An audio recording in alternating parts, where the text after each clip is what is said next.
நம்ம நீலாங்கரை சன்மார்க்க சங்கம் சார்பாக முதலாக நம்ம இந்த சொற்பொழிவை ஏற்படுத்தியிருக்கோம். இதில் பார்த்திங்கன்னா நம்ம தமிழ் மெய்யியலோட 2000 வருஷ வரலாற்றை சுருக்கமாக பார்த்தோம்னா அது எங்கே போய் முடியுது அப்படின்னு பார்த்திங்கன்னா அது சன்மார்க்கத்தில் தான் முடியுது. இந்த சன்மார்க்கத்தில் அந்த 2000 வருஷ வரலாற்றையும் ரொம்ப எளிமையாக நம்மளுக்கு ஈஸியாக புரிகிற மாதிரி சொல்லிக் கொடுக்கறதுக்கு தான் 2 மாபெரும் சிறந்த பேரறிஞர்கள் வந்திருக்காங்க. ப்ளஸ் நீலாங்கரை சன்மார்க்கம் நாங்கள் எப்படி பார்க்குறோன்னா வள்ளல் பெருமானோட இன்னொரு அவதாரமாகவே நாங்கள் ஐயாவை பார்க்குறோம். ஏன்னா இவங்க என்ன சொல்லுவாங்க, இறைவனோட பாவனைக்கு நம்ம ஃபஸ்ட்டு போனோம்னாலே அதே பாதி அளவுக்கு நம்ம சன்மார்க்கத்தை ஃபாலோ பண்ண மாதிரி அப்படின்னு சொல்லுவாங்க. இறைவனோட பாவனைன்னா எப்போதுமே நம்ம மனசில் கருணையாக இருக்கிறது தான் இறைவனோட பாவனை. அந்த பாவனைக்கு நம்ம முதல்ல எல்லாரும் போங்க அப்படின்னு சொல்லிட்டு நாங்கள் சன்மார்க்க சங்கத்தில் தத்துவங்களெல்லாம் ஃபாலோ பண்ணி இந்த 36 தத்துவங்கள் 96 தத்துவங்கள் இதெல்லாம் ஃபாலோ பண்ணி பல காலத்தில் ஸ்லோவாக போயிட்டு இருக்கோம். ஆனால் ஐயா என்ன பண்ணுறாங்க, நேரடியாக ஃபைனல் எண்டுக்கே வந்துடுறாங்க. ஃபைனல் எண்டு என்னன்னா சன்மார்க்கம்னா என்னன்னா கருணை தான். 100% நீங்கள் கருணையாக இருக்க நீங்கள் உச்சபட்ச நிலையை அடைஞ்சிட முடியும் அப்படின்றது தான் சன்மார்க்கம். சன்மார்க்கத்தோட தத்துவத்தோட உச்சமே அதுதான். அதை நேரடியாக ஐயா ஃபாலோ பண்ணுறாங்க. அவங்க எப்போதுமே கருணையாக இருக்காங்க. எப்போ ஃபோன் பண்ணாலும் அவங்களுக்கு கோபமோ எதுவுமே வராது. ரொம்ப அவங்க பேசணும்னாலே நம்மளுக்கு இருக்கிற கோபம் நம்ம வேற யாரு மேலே கோபத்தோட போய் ஐயாவோட ஃபோன் பண்ணோம்னா அவங்க பேசுறதையோ இல்லை அவங்க பேசுகிற நிறைய வீடியோ இருக்குது. அருள் நிலையம்னு ஐயா அருமையான சேனல் வச்சுருக்காங்க. அந்த சேனலில் ஐயாவோட பேச்சுக்கள் சொற்பொழிவுகள் எல்லாம் நிறைய வந்துட்டு. நான் அதையும் உங்களுக்கு ஷேர் பண்ணுறேன், இதுக்கப்புறம் ஷேர் பண்ணுறேன். அதுலேயும் நீங்கள் தொடர்ந்து பார்க்கலாம். ஐயாவோட சொற்பொழிவுகள் எல்லாம் அது நிறையா இருக்குது. நம்ம அதை பார்க்கும்போது எங்களுக்கே சன்மார்க்கத்தை ரொம்ப எளிமையாக ஐயா சொல்லிடுறாங்க. நாங்கள் ரொம்ப காம்ப்ளிகேட்டடாக சன்மார்க்கத்தை சொல்கிறோம், ரொம்ப டிஸ்டன்டாக சொல்கிறோம், ரொம்ப லாங் ரூட்டாக சொல்கிறோம். ஐயா அதையே எளிமைப்படுத்தி எவ்வளோ எளிமையாக வாழ்வியலில் நீங்கள் எப்படி எளிமையாக சன்மார்க்கத்தை கடைபிடிக்க முடியும் அப்படின்றத சொல்லுவாங்க. அதை நான் சொன்ன போல ஐயாவை நாங்கள்லாம் வள்ளல் பெருமானோட இன்னொரு அவதாரமாகவே பார்க்குறோம். அவங்க என்ன சொல்லுவாங்க, நான் மட்டும் இல்லை, நீங்கள் எல்லாருமே வள்ளல் பெருமானோட அவதாரம் தான் அப்படின்றத அவங்க தெளிவாக நம்மளுக்கு விளக்குவாங்க. மேலும் மேலும் அவங்க இன்னும் அருமையாக அதை விளக்குவாங்க. அதுக்கு முன்னாடி நம்ம ஐயாவுக்கு பொன்னாடை போகிறதுக்கு நம்ம ஜெயகோபி ஐயாவை அழைக்கிறோம்.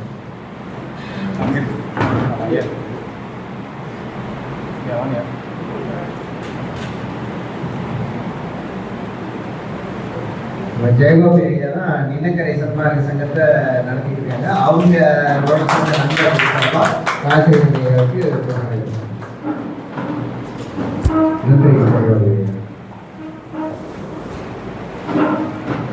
இப்போ நம்ம ராஜசேகரன் ஐயாவை அவர்களோட உரையை ஆற்றி நம்மளுக்கெல்லாம் நம்மளோட அறிவுக்கண்ணை திறக்க வைக்க சொல்லி எளிமையாக எப்படி சன்மார்க்கத்தை ஃபாலோ பண்ணுறது அப்படின்றது ரொம்ப அழகாக இப்போ சொல்லியிருக்காங்க. அவர்கள் பேசுகிறாங்க.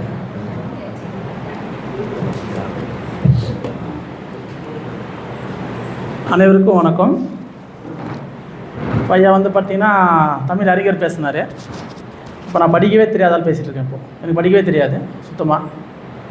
இப்போ பார்த்தீங்கன்னா இப்போ சன்மார்க்கம் அப்படின்னா ஒளிநெறி தான் சன்மார்க்கம். ஆனால் அந்த ஒளிநெறியை தவிர்த்து ஒரு விஷயம் இருக்குது, உணர்வு தன்மை ஒன்று இருக்குது நம்மக்கிட்ட. ஒளியாவது நீங்கள் கண்ணில் பார்த்துடலாம், உணர்வை பார்க்க முடியுமானா முடியாது, உண்மை தானே.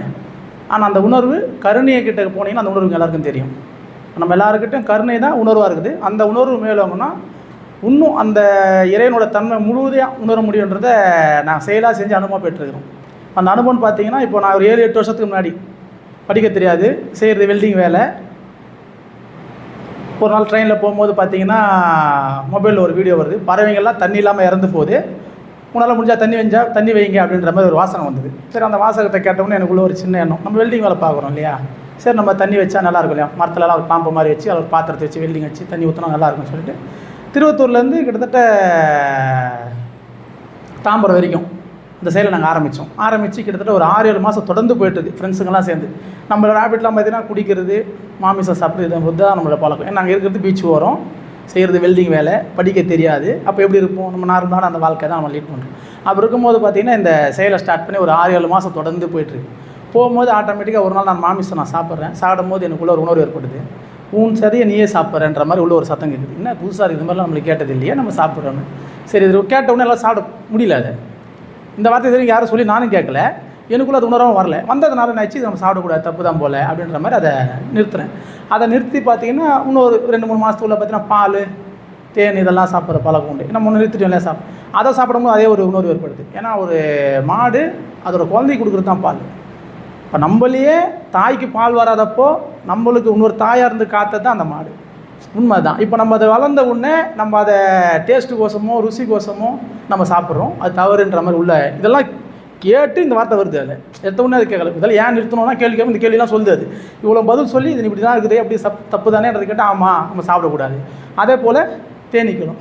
நம்ம தேனை சாப்பிடும் போது அதோட குழந்தைக்கோசம் அது கஷ்டப்பட்டு போய் அது குட்டிக்கோசம் தேவை தேனை. ஆனால் நம்ம என்ன பண்ணுறோம், நம்ம தேவைக்கோசம் நம்ம அதை யூஸ் பண்ணுறோம். ஆனால் அந்த தேனீக்கள் இல்லைன்னா முற்றிலும் தேவையை தடுத்து போய்டுன்றது தான் மூலம். ஏன்னா மகரந்த சேர்க்கை உருவாகணும்னா தேனீக்களோட தன்மை அதோட உழைப்பு இல்லாமல் நம்மளுக்கு நடக்காது. ஆனால் நம்ம தேவைக்கோசம் நம்ம அந்த தேனீக்களை நம்ம சாப்பிட்றோம். ஆனால் அது ஏற்கனவே உனக்கு நன்மை தான் பண்ணுது. அதில் இன்னொரு நன்மைன்ற பேரில் நீ இப்படி தான் சொன்ன நம்ம தங்க முட்டை போடுற வார்த்தை அதை வைத்தறுத்து பார்த்த கதை நமக்கு அதை நம்ம எல்லோரும் அப்படி தான் பண்ணிகிட்ருக்கோம். அது நமக்கு யாருக்கும் தெரியல. ஏன்னா இப்போ அந்த தேனீக்கள்னால் மகரந்த சேர்க்கை உருவாது. மகரந்த சேர்க்கை உருனா எந்த மரமும் பழம் வராது, பழம் வராமல் விதை வராது, விதை வராமல் காடுகள் உருவாது, காடுகள் உருவாமல் காற்று வராது, காற்று வரலன்னா நம்மளோட வாழ்வாதாரமான சுவாசமே நின்றுடும். ஆனால் அதுவும் நம்ம யாருக்கும் தெரியல. இப்போ இதெல்லாம் பாருங்கள், எனக்கு படிக்கவே தெரியாது. இந்த செயலை செய்ய கருணையாக இருந்தால் என்னென்ன நடக்கும்ன்றதை நான் ஒன்று உணர்வுபூர்வமாக உணர்ந்து வந்துடுறேன். இப்போ இதெல்லாம் சரி அதெல்லாம் நிறுத்தணும்னு சொல்லிட்டு அதையும் நான் நிறுத்துறேன். இப்போ தான் நிறுத்திட்டோன்னே வீட்டில் வந்து எல்லாத்தையும் சாப்பிட நிறுத்துறேன். ஆனால் நீ வந்து முளை கட்டின பயிர் சாப்பிடு, அது இன்னும் ஸ்ட்ரென்த்தாக இருக்கும். என்னதான் நிறுத்தலை இல்லையா, சரி ஓகே நான் சாப்பிட்லாம். முதல் முறையாக செய்கிறாங்க. செஞ்சு நான் தட்டில் எடுத்து வச்சு நான் சாப்பிட்லான்னு போகிறேன். அந்த முளையிலேருந்து பார்த்திங்கன்னா ஒரு வால் மாதிரி வரும். பார்த்துருக்கீங்க, எந்த ஒரு பயிரை நீங்கள் முளை கட்டினாலும் அந்த முளையிலேருந்து வால் வரும். அது எல்லா ஜீவராசிக்குமே பார்த்தீங்கன்னா வால் உள்ள ஜீவராசிக்கும் அதே போல தான் இருக்கும். ரெண்டுத்துல எந்த வேற்றுமே இருக்காது. நீங்கள் பார்க்கும்போது தெரிஞ்சு நீ உயிரை கொள்ளுது என்ன சொல்லுது, அது செஞ்ச பொருளே சொல்லுது என்னை கொண்டு சாப்பிட்ற நீ அப்படின்னு. நான் தான் சொன்ன மாட்டேன், இதோட இதை பயிர் செய்யக்கூடாது, இதுவும் உயிர் கொள்ளுன்னு எனக்குள்ளே எதுவே நான் வந்து வளராறு தெரியாது. எனக்கு இப்படிலாம் இருக்கணும்லாம் தெரியாது. எனக்கு யாருமே தெரியாது. நார்மலாக இந்த வாழ்க்கையை வாழ்கிறோம். இந்த ஒன்றுமே உணர்வுபூர்வமாக உள்ளுக்குள்ளே ஊற்றி எடுக்குது. அப்படி தான் இப்போ அந்த முளைக்கட்டின பயிர் பார்க்கும்போது அதுவும் எனக்கு. ஏன்னா நான் வந்து சின்ன வயசில் எல்லா ஜீவராசி வச்சு கொண்டு இருக்கிறேன். ஏன்னா நம்ம இருந்தது அந்த பீச் ஓர பகுதி. அப்போ நம்ம வந்து பார்த்தீங்கன்னா உயிர்களை கொண்டு சாவடிக்குது. அதுதான் ஜாலி.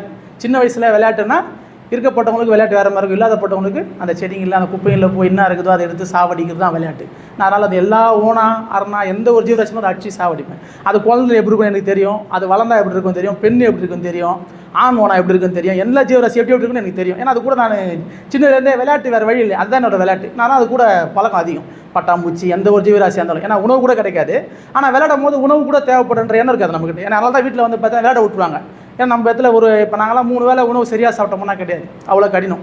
ஏன்னா அப்பா ஃபுல்லாக குடிப்பார், உணவு கிடையாது, அம்மா வேலை செஞ்சு தான் சாப்பாடு போடணும். அந்த ஒரு கடினமாக வந்து விளையாட்டு கோசம் அதிகமாக விட்டுருவாங்க ஃப்ரீயாக. நம்ம யாரும் கண்டுக்கூட மாட்டாங்க, வீட்டுக்கு வந்தால் போதும் அந்த அளவில் சூழல் தான் இருப்போம். அப்படி நம்ம அதிகமாக இந்த விளையாட்டுக்குள்ளே இருப்போம். இந்த விளையாட்டுக்குள்ளும் போது அதிகமாக மனுஷனோட சேர்ந்து விளையாட முடியாது, ஜீவராசினோட விளையாடுறதாங்க அதிகமாக இருக்கும். அப்போ இந்த ஜீவராசினை கொள்வது விளையாட்டு தான் விளையாட்டாக இருந்தது. இப்போ இந்த மாதிரிலாம் செயல் செய்ய ஒரு ஜீவராசியோட தன்மை தெரியும். இப்போ அந்த அன்றைக்கி நான் செஞ்ச நிகழ்வில் இங்கே இன்னொன்றுமே எனக்கு இப்போ வெளிப்பட ஆரம்பிச்சிச்சு. இந்த செயல் ஆரம்பித்து ஒரு வருஷத்துக்குள்ளே இப்போ அந்த முளை கட்டின பயிரும் எனக்கு அன்றைக்கி நான் கொண்டு அந்த ஜீவராசியோட உயிரோட வாழும் எனக்கு ஒன்றா ஒத்து போகுது. அதை பார்க்கும்போது எனக்குள்ளே நீ உயிரை கொள்றன்ற தன்மை எனக்குள்ளே உருவாயிடுச்சு. சரி, அதனால் அதையே நிறுத்திடலாம். இப்போ அதே நிறுத்திட்டு இந்த செயலை நான் டீப்பாக செஞ்சுட்டு அம்மா சொல்கிறாங்க, இன்னும் இதே நீங்கள் செயலாக செஞ்சுட்டு சுற்றிட்டு இருக்கிறீங்களே அப்படின்ற. நான் வேலைக்கெல்லாம் போவோம், ஆனால் சண்டே லீவுன்னா எங்களுக்கு தான் வேலை, லீவுனா இதுதான் வேலை. இப்போ இந்த செயலை ஆரம்பித்து எல்லாம் இருக்கிற தீய பழக்கம் எல்லாம் போயிடுது. முதல் எனக்கு நான் தான் முதல்ல ஸ்டார்ட் பண்ணுறது செயலை ஆரம்பித்து. இப்போ இன்றைய விதை நாளைய விருட்சம் சொல்லிட்டு அதுக்கு நாங்கள் நேம் வச்சுருக்கோம், எங்களோட அறக்கட்டளையோட பேர். இப்போ அதோட நிறுவனர்னால் நான் தான் அது ஆரம்பித்தது. ஏன்னா அது ஆரம்பித்தது ஒரு ஆள் சொல்லலையா அப்படின்னு பார்த்து எனக்கு கை காட்டலாம். ஆனால் அதுக்கு எல்லோரும் சேர்ந்து செஞ்ச செயல் தான் அது. அன்றைக்கி நான் சொல்லும் போது எல்லோரும் செய்யலான்னாங்க. அதனால் இன்றைக்கி அது இவ்வளோ பெரியதாக நாங்கள் வெறும் அந்த பறவைகளுக்கு அந்த தண்ணி வைக்கலான்னு ஆரம்பித்த ஒரு நிகழ்வு இன்றைக்கி பார்த்தீங்கன்னா ஜிஹெச் ஸ்டான்லி வாரத்துக்கு 2 நாள் மூலிகை கஞ்சி, வல்லார் சொன்ன மாதிரி மூலிகை கஞ்சி காசு கிட்டத்தட்ட ஒரு 500 பேருக்கு சனி ஞாயிறு 2 வேளையும் ஊற்றுவோம். அது இல்லாமல் ஞாயிற்றுக்கிழமை ஒரு 300 பேருக்கு சாப்பாடு, தெருவோரத்தில் நாய்களுக்கு உணவு வைக்கிறது, இது ரெகுலர் இந்த செயல் நடக்கும். அதெல்லாம் பறவைகளுக்கு நீருக்கிண்ண மொட்டை வச்சுல பேஸ்ட்டாக தானிய கூடு நாங்களே ரெடி பண்ணுறோம். ஓனா அதை தானிய கூடுக்கிட்ட ஒரு 2000 இடத்துல வச்சுக்கிறோம். இது வரைக்கும் நாங்கள் எங்கள் இடத்துல மட்டும் நாங்கள் செப்பரேட்டாக வச்சு அதை சர்வீஸ் பண்ணோம், அதை க்ளீன் பண்ணோம், வாலண்டியர்ஸ் வர வச்சு அதில் அது தானியம் ஃபில் பண்ணுறது, அதுக்கு தண்ணி ஊற்றுறது, அந்த இடத்த அடிக்கடிக்கு தண்ணி கிளீன். ஏன்னா தண்ணி வேணும்ல அவங்களுக்கு. ஏன்னா நம்ம இடத்துல வந்து சுத்தமாக நீர் நிலையில் கிடையாது. ஃபுல்லாக நம்ம இந்த மாதிரி தண்ணி வெளியே வச்சா உண்டு, இந்த மாதிரி மரத்தவங்களை என்ன செட் பண்ணி தண்ணி ஊற்றினா தான் உண்டு, இல்லை தண்ணி கிடையாது. இப்போ அந்த செயல் அது கண்டினியூவாக போயிட்டுருக்குது. இதெல்லாம் பார்த்தீங்கன்னா 2 மாதத்துக்கு ஒரு வாட்டி பழங்குடியினர் கிட்டத்தட்ட நம்ம இடத்துல வந்து ஒரு 70 கிலோமீட்டர் அந்த பக்கம், அவங்களாம் ரொம்ப கடினமாக இருக்கும். ஊரை விட்டே தள்ளி தான் இருப்பாங்க அவங்க. அவங்களுக்கு எவ்வளோ யார் அங்கே என்ன முடியலையோ அவங்களுக்கு தேவையான உணவு, உடை, அந்த ஸ்கூலுக்கு தேவையான பசங்களுக்கு தேவையான அந்த ஸ்கூல் தேவையான எல்லா கிட்டுமே எல்லாமே ரெடி பண்ணி கொடுப்போம். கிட்டத்தட்ட ஒரு 2 மாதத்துக்கு 1 லட்ச ரூபா செலவாகும். அவங்களுக்கு போய் நாங்கள் அந்த பொருளெல்லாம் கொடுத்துட்டு, உணவு கொடுத்துட்டு, அவங்க மளிகை பொருள் எல்லாமே கொடுத்துட்டு வரும். இந்த மாதிரியான இந்த நீர் வச்ச ஒரு செயல் இன்றைக்கி இவ்வளோ செயலாக பரிமாணம் ஆயிருக்கு. இன்னைக்கு நாங்கள் அன்றைக்கி 5-6 பேர் இருந்து ஸ்டார்ட் பண்ணோம். இன்றைக்கி கிட்டத்தட்ட ஒரு 50 பேர் இருக்கிறாங்க. அதில் இந்த 50 பேருமே அந்த மாமி சாப்பிட மாட்டாங்க, பால், சக்கரை, தேன், தயிர் எதுவுமே சாப்பிட மாட்டாங்க. எல்லாருமே இதில் யாரெல்லாம் வந்தாங்களோ, இப்போ இது ஏன் சாப்பிடாமல் இருக்கிறது நல்லதாக, சாப்பிட்றது கெடுதலெல்லாம் கிடையாது. ஒரு செயலை நிறுத்தும் போது இந்த உடலில் ஒரு மாற்றம் வரும். நம்ம சாப்பிட்டு தான் இருக்கிறோம், நம்ம சாப்பிட்ற பொருளை மாற்றணும். அதுலேயும் சத்து தாங்குது, இதுலேயும் சத்து தாங்குது. இங்கே இதை சாப்பிட்டா தான் சத்துன்னு நினைக்கிறோம், அங்கே தான் அப்படி கிடையாது. உங்கள்கிட்ட அன்பு மிகுதி ஆனால் நீ எதை சாப்பிட்டாலுமே சத்து தான், அதில் எந்த மாற்றமும் வேண்டாம். இங்கே எல்லாமே உயிராக தான் இருக்குது. இங்கே உயிர்னு ஒன்று, ஜடன்னு ஒன்று இங்கே கிடையவே கிடையாது. அது உன் அறிவு தெளிவில்லை, அதனால் நீ சொல்கிற நான் தான் உயிராக இருக்கிறேன், இது பொருள் ஜடமாக இருக்குதுன்ற. இப்போ என்னோடய அறிவு கூட்டதுனால எல்லாத்துக்குள்ளேயும் உயிர் இருக்குதுன்னு நான் கிளாஸ் எடுத்துக்கிறேன் எல்லாருக்கும். நான் எல்லாருக்கும் இப்போ எக்ஸ்பிளைன் பண்ணுறேன். இப்போ இந்த செயல் இவ்வளோ செயலாக பரிமாணம் இருக்குது. இப்போ இந்த செயலை செஞ்சு இவ்வளோ டீப்பாக போனது ஒன்று பார்த்தீங்கன்னா, ஒரு நாள் நான் வீட்டில் இருக்கும்போது நெத்திலேருந்து ஒலி வருது வீடியோ. நான் அதை பார்க்குறேன், எனக்கு ஒரு ஆச்சரியம், என்ன நெத்திலேருந்துலாம் ஒலி வருது, இதில் நடக்குமான்னு எனக்கு தெரியல. கிட்டத்தட்ட நான் சொல்கிறது வந்து ஒரு 5 வருஷத்துக்கு முன்னாடி நெத்திலேருந்து ஒலி வருது. என்ன நெத்திலேருந்து ஒலி வருது, இது எப்படி? ஏன்னா உள்ள லைட்டு கிட்டு போட்டேன். ஏன்னா நம்ம நார்மல் பீப்புள் எதுவும் தெரியாது, எப்படி இது நடக்குது அப்படின்ற மாதிரி. ஆனால் இந்த செயலில் இருக்கிறோம் டீப்பாக. இப்போ இந்த செயலோட விளைவு பார்த்தீங்கன்னா உடலோட ஒலியை எமிட் பண்ண ஆரம்பிச்சிச்சு. அப்புறம் தான் இது ஏன் அப்படி நடக்குது, செல்லில் வீடியோ வருது. அப்போ தான் வல்லாரோட வீடியோ வருது. அதில் கிட்டத்தட்ட அந்த செயல் ஆரம்பித்து ஒரு 1.5 வருஷத்துக்கு அப்புறம் தான் வல்லார் வீடியோவை நான் பார்க்குறேன். எனக்குள்ளே மாற்றம் வந்ததுக்கப்புறம் அந்த வீடியோ பார்க்கும்போது அவர் போட்டிருக்காரு, ஜீவகாரண்யம் பண்ணால் இந்த உடலில் என்னென்ன மாற்றம் நடக்கும் அப்படின்றத போட்டிருக்காரு. அவர் சொன்ன மாதிரி நான் செயலை செஞ்சுருக்கிறேன் போல், தெரியாமல் இயற்கை கொடுத்துக்குது எனக்கு செய்ய சொல்லி அதை செஞ்சுருக்கிறேன், அந்த வழிமுறையில் இருந்திருக்கிறேன். அதனால் அவர் என்னென்ன சொன்னாரோ அனைத்து விதமான நிகழ்வும் இந்த உடம்புல நடக்கிறத நான் அப்படியே ரிலேஸ்டிக்காக உணர்றேன். என்ன சொல்ல, லைட் உடம்பே ஒளி எமிட் பண்ணும். இப்போ அவர் லைட் பார்ட்டிகளாக மாற்றன்றாங்க. இப்போ அந்த லைட் பார்ட்டிகளாக மாற முடியுமான்னு 100% ஆமாம் நானே சொல்லுவேன். ஏன்னா இது ஈஸின்னா இது ரொம்ப ஈஸி தான். என்ன காரணம்னா நம்மகிட்ட கருணைன்ற, ஏன்னா இப்போ சன்மார்க்கம் அப்படின்னா பார்த்தீங்கன்னா மார்க்கன்றது வழி, அந்த வழின்றது இது வரைக்கும் இப்போ நம்ம வந்து சிலை வழிபாடுன்னு சொல்கிறோம், அப்புறம் நம்ம ஒலி வழிபாடு சொன்னால் ஆரம்பத்தில் ஒலி வழிபாடு தான், அப்புறம் சிலை வழிபாடாக வருது. ஆனால் சிலை வழிபாடுக்குள்ளே ஒரு விஷயம் இருக்குது, என்னன்னு கேட்டிங்கன்னா அதுக்குள்ளே கருணை இருக்கும், அன்பு இருக்கும். அது இல்லாமல் நல்லா சிலை வழிபாடு பண்ணவே முடியாது. என்ன காரணம்னா, இப்போ ஒரு சிலையை பார்த்து நீ அதை வணங்குவேன் அப்படின்னா உங்கள்கிட்ட உங்கள் கருணை மிகுதியானதான் அதை பண்ண முடியும், இல்லைனா உங்கள்கிட்ட அது மிகுதியானது அது பண்ண முடியாது. இப்போ அந்த மாதிரி தான் ஒரு சூழ்நிலைக்கு ஏற்ற மாதிரி ஒரு வழிமுறை வந்தது. ஆரம்பத்தில் ஒலி வழிபாடு தான், அதுக்கப்புறம் சிலை வழிபாடு, மீண்டும் திருப்பி ஒலி வழிபாடு வருது. வல்லார் தோன்றி ஒலி வழிபாடு தான் சொல்கிறாரு. இல்லை உட்காந்து பேசினா கம்ஃபர்டபுளாக தெரியல, ஏன்னா ரொம்ப டவுனாக இருக்குது அது, அதனால தான். இப்போது அந்த ஒலி வழிபாடுன்னு சொல்லி தான் இப்போ திருப்பி நான் என்ன சொன்னேன், கருணை தான் வழிபாடு. வல்லார அதான் சொல்கிறாரு, என்னை ஏறாத நிலைமை மேல் ஏற்றியது தயவு ஒன்று தான் அப்படின்றாரு. ஏன்னா இங்கே நம்ம ஒலியா சிலையா நம்ம யோகமாக தவமாக தியானமானாலே நீங்கள் வழியை மாறி போகிறீங்கன்னு அர்த்தம். ஏன்னா இங்கே எல்லாருக்கும் ஒரே விஷயம் தேவை, நம்ம எதாவது இந்த வாழ்கிற இடத்துல ஒரு பீஸ்ஃபுல்லான ஒரு இடம் வேணும். நம்மளுக்கு யாருக்கிட்டையும் ஏற்றத்தாழ்வு இருக்கக்கூடாது, கோபங்கள் இருக்கக்கூடாது. அப்போ தான் நீ உன்னை யாருன்னு அறிய முடியும். அது இருக்குமானால் உன்னால் அறியறது கஷ்டம். இப்போ அந்த நிகழ்வு நடந்துனுக்குது, இன்னும் கூட நடந்துனுக்குது. நீ ஒலின்னு சொன்னாலும் வரும், நீ சிலைன்னு சொன்னாலும் வரும், நீ யோகம் தவம் தியானம் சொன்னால் இது வந்துகிட்டே இருக்கும், கூட ட்ராவல் பண்ணும். ஆனால் நீ கருணை அன்பு தான் சொன்னால் அது ட்ராவல் ஆகாது. உண்மையாக இல்லையா? அந்த ஒரு விஷயத்தை எடுத்து நீங்கள் முன்னிறுத்தீங்கன்னா, இப்போ வல்லார் சொல்லியிருப்பார், அருட்பெருஞ்சோதி தான் கடவுள்ன்ற மாதிரி அவர் சொல்லியிருக்காருங்களா. ஆனால் அவர் எல்லா உயிரும் இன்புற்று வளரும் வாசகம். அந்த வாசகம் என்னன்னா அதுதான் அதோட மூலம். இப்போ கருணை மிகுதியானதால் தான் அவர் அருட்பெருஞ்சோதியை பார்த்தார். உண்மைதானே? எல்லாரும் சொல்கிற வாசகம் தானே, கருணை மிகுதியானதுனால் நான் அருட்பெருஞ்சோதியை பார்த்தேன். அப்போ அவர்கிட்ட எவ்வளோ கருணை இருக்கும், டாக்டர் அருட்பெருஞ்சோதிக்கிட்ட சொன்னது புரியுதுங்களா? இப்போ அது கருணையோட முழு வெளிப்பாடு தான் அருட்பெருஞ்சோதி. அதுலேருந்து புறப்பட்டு ஒரு எச்சத்தை உருவாக்கி செஞ்சதார் வல்லார். அவரால் முடியும், எந்த முடியுமோ அந்த கருணை அவர் கொண்டு போன உடனே அது கருணை மிகுதியானதால் அவர் ஒன்று அவர் கூப்பிட்டு. அப்போது அருட்பெருஞ்சோதின்றது கருணை முழுதாக இருக்குது. இப்போ அதே கருணையை நம்ம எல்லாரும் செய்வோம் அப்படின்னா நம்ம எல்லாருமே அருட்பெருஞ்சோதியாக மாறுன்றது தான் உண்மை. ஏன்னா கருணை ஒன்று மட்டும்தான் இங்கே பெரிய மாற்றத்தை ஏற்படுத்தும், மற்ற எதுவுமே இங்கே மாற்றப்படுது. அவர் அதான் ஏறாத நிலைமை தயவு ஒன்று தான். அறிவு நிலை தெளிந்தோருக்கு உயிரிழக்கமே கடவுள் வழிபாடு, மோட்ச வீட்டின் திறவுகோல் ஜீவகாருண்யமே. எங்கே சுற்றினா அது மட்டும் தான் வரும், சுற்றி நீங்கள் வேறு எது சொன்னாலும் நீங்கள் மாறிட்டீங்க எல்லோரும். ஏன்னா இங்கே ஒரே ஒரு விஷயம், இப்போ ஐயா பேசினார் இல்லைங்களா, தமிழை பற்றி பேசினார், தமிழ் தான் சரி, அதில் எந்த மாற்றம் கிடையாது, அதுதான் மூலம். ஆனால் இன்றைக்கி நம்ம அப்படி நம்ம இதுதான் மூலம் நம்ம சொல்லும் போது கூட இங்கே ஒரு வேற்றுமை உருவாக்கு வாய்ப்பு இருக்குது. ஏன்னா அது இல்லாமல் நிறைய பாட்டு இருக்குதுங்க. இங்கிலீஷில் ஒருத்தர் இருக்கிறான், வேறு மொழியில் ஒருத்தர் இப்போ அவனா சொல்லுப்பான் வெந்து இல்லையான்னு அவன் கேட்பானு கேட்க மாட்டான். நான் சும்மா கேட்குறேன், இது கேள்வி வரும். ஆனால் கருணைன்னு வந்துச்சுன்னா நீ இதுதான் சிறப்புன்னு எந்த சிறப்பு நீ சொல்ல மாட்டேன். இது சிறப்புன்னு எல்லாருக்கும் தெரியும், ஆனால் நீ சிறப்புன்னு சொல்ல மாட்டேன். ஏன்னா நான் சிறப்புன்னு சொன்னால் அவனை காயப்படும், அதனால் இந்த சிறப்புன்னு நான் சொல்ல மாட்டேன். ஆனால் கருணை தான் நான் சிறப்புன்னு சொல்லுவேன். நீ கருணை சிறப்புன்னு சொன்னால் கடைசியில் அவன் தமிழ் சிறப்புன்னு சொல்லுவான்.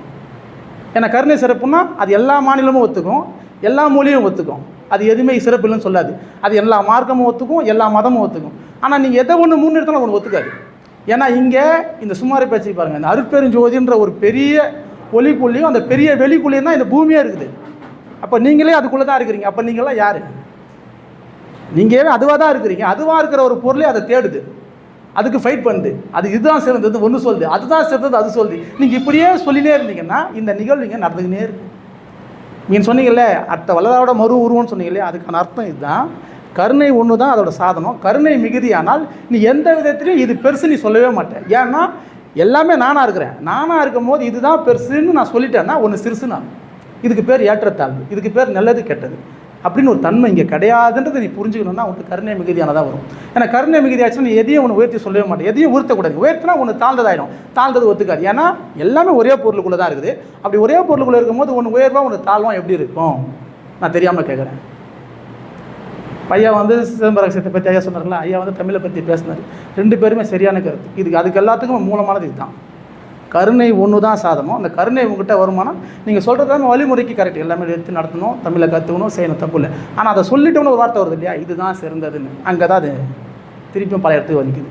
மாற்றம் வரணும் நம்ம எல்லோரும் ஆசைப்படுறோம். ஆனால் அந்த மாற்றம் வரணும்னா நீ எவ்வளோ அடிப்பணிஞ்சு போனால் தான் மாற்றம் வரும். நீ அடிப்பணியாதப்போ மாற்றம் வர்றது கஷ்டம். ஏன்னா ஆப்போசிட் இருக்கிற பர்சனு நானும் அதுதானே, இப்போ நான் கடவுள்னா நீ அதுதான், என்னை எதிர்த்து உன்னால் நிற்க முடியும், 100% நிற்க முடியுன்றதா உண்மை. ஆனால் நான் கருணையை கொண்டு நான் அவங்ககிட்ட வந்து என்னால் எதிர்த்து நிற்க முடியாது.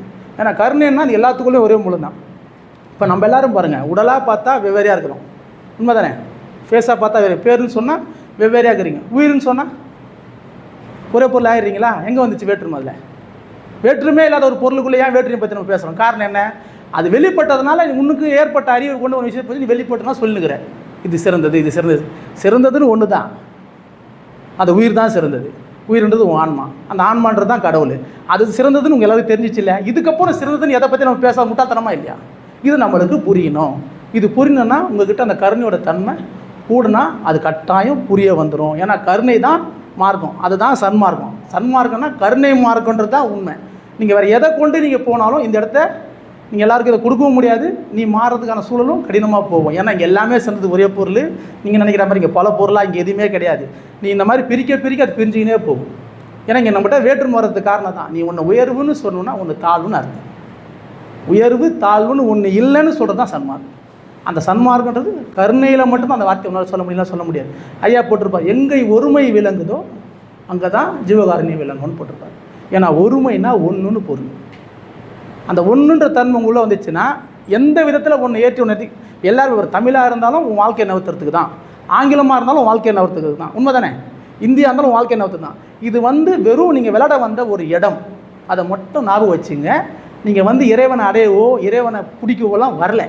இப்படி நம்ம சொல்ல என்ன ஆயிடுச்சுன்னா இறைவனை போய் அடையவோ பிடிக்கவோ உன்னால் முடியாது. ஏன் காரணம் அதுவாக தான் இங்கே இருக்குது.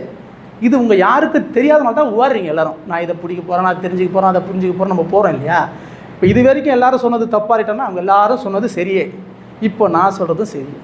இதை புரிஞ்சுக்கணும். நான் அப்போ அவங்க சொன்னதெல்லாம் தவறானலாம் கேட்கவே கூடாது. ஏன்னா அன்றைக்கி காலகட்டத்துக்கு அவங்களுக்கு ஏற்பட்ட அறிவுக்கு அவங்க சொன்னது சரி, இன்றைக்கி ஏற்பட்ட காலகட்டத்துக்கு இன்றைக்கி நான் சொல்கிறது தான் சரி. ஏன்னா நான் எனக்கு படிக்கவே தெரியாது, இன்றைக்கி வரை என் மொபைல் நம்பர் எனக்கு தெரியாது. நான் செஞ்ச ஒரே செயல் இந்த ஜீவகாரண பிற உயிர் மேலே அன்பாக இருக்கிற செயலை மட்டும் தான் செஞ்சுருக்கிறேன். செஞ்ச உடனே எனக்குள்ள ஒரு அறிவு ஏற்படுது. இந்த அறிவு இதைத்தான் சொல்லிக் கொடுக்குது. ஏன்னா எல்லாருக்குமே சமம்னு ஒன்று இருக்கணும், எல்லோரும் ஒரே மாதிரி இருக்கணுன்ற எண்ணம் கட்டாயம் வரணும். அப்படி தான் எல்லோரும் பேசணும். நீ எவ்வளோ கொஞ்சம் கிட்ட போய்ட்டு ஒன்று சரி ஒன்று பெருசு நீ சொல்லிவிடுவனாலே மாறிடும். ஏன்னா எனக்குள்ளே அதிகமாக தோணுது, நீ எப்படி சொன்னாலும். ஏன்னா இங்கே எல்லாமே நானே எனக்கு தெரிஞ்சிச்சு. நீ சண்டை போட்டாலும் எனக்கு தான் வலிக்கும், நான் சண்டை போட்டாலும் எனக்கு தான் வலிக்கும்.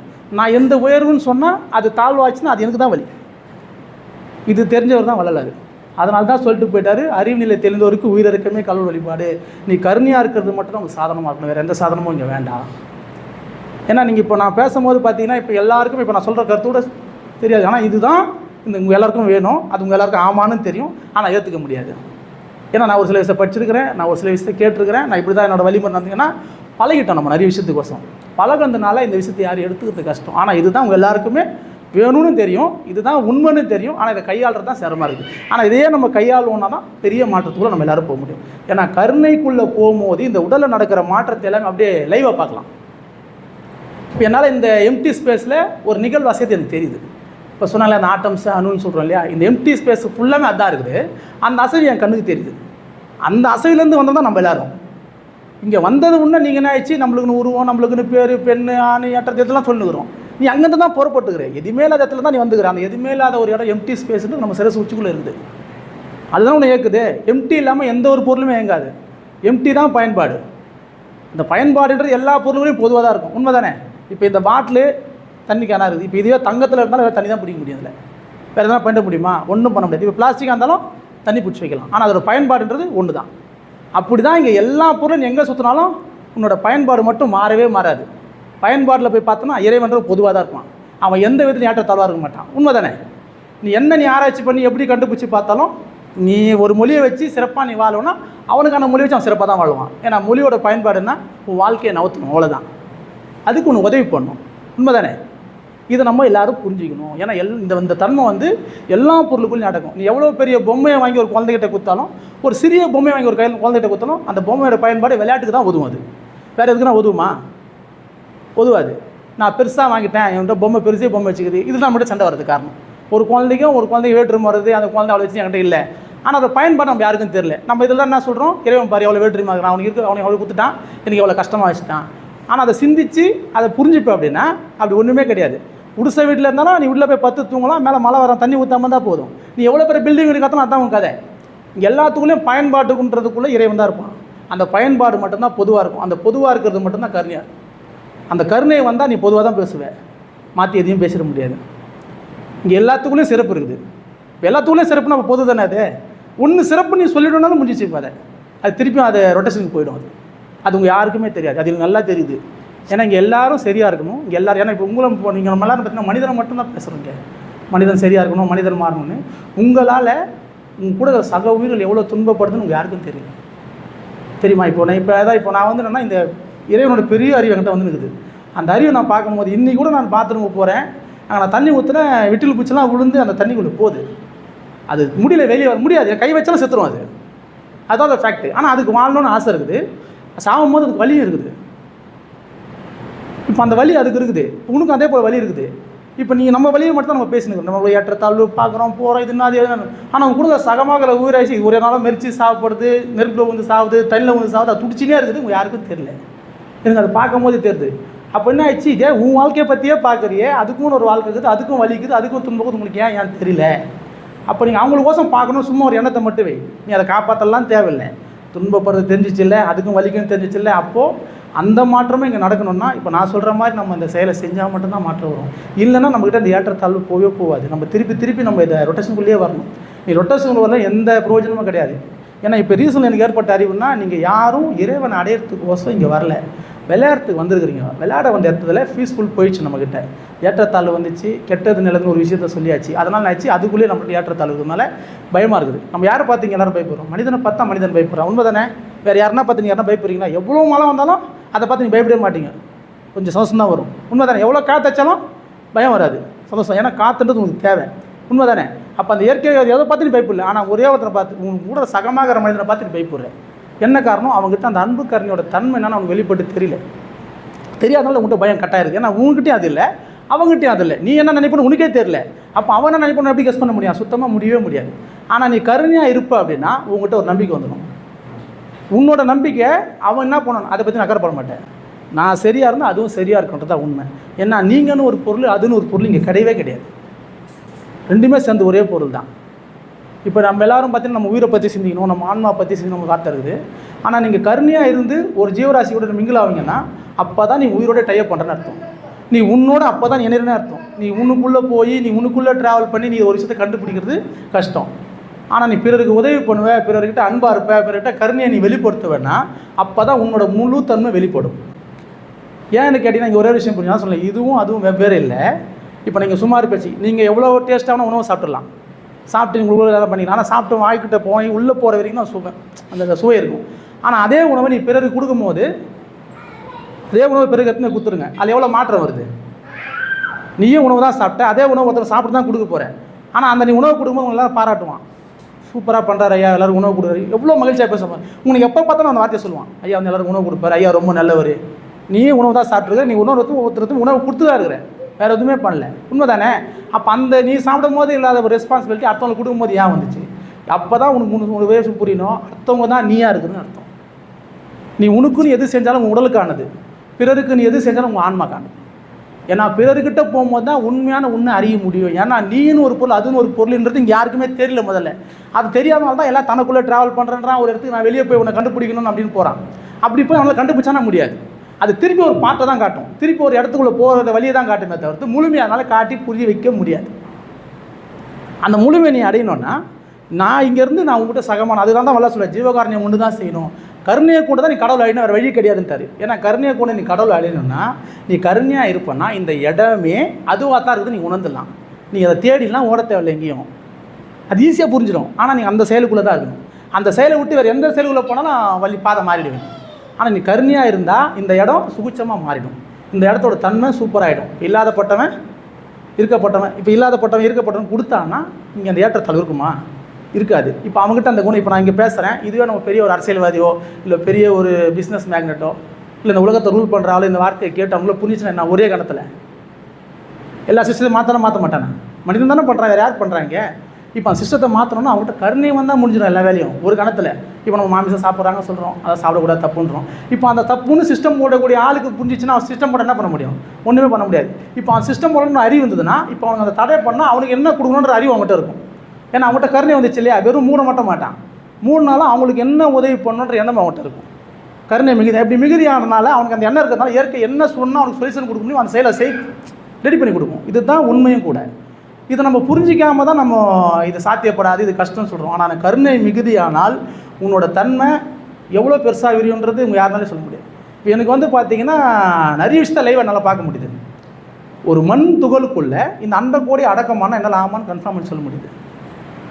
ஏன்னா அது முடியுமானா என்னால் முடியுன்றது என் உணர்வு தன்மை நுட்பமாக கூட நான் பார்த்துட்டேன். ஏன்னா உணர்வு தான் இந்த உலகத்தின் உச்சமான தன்மை.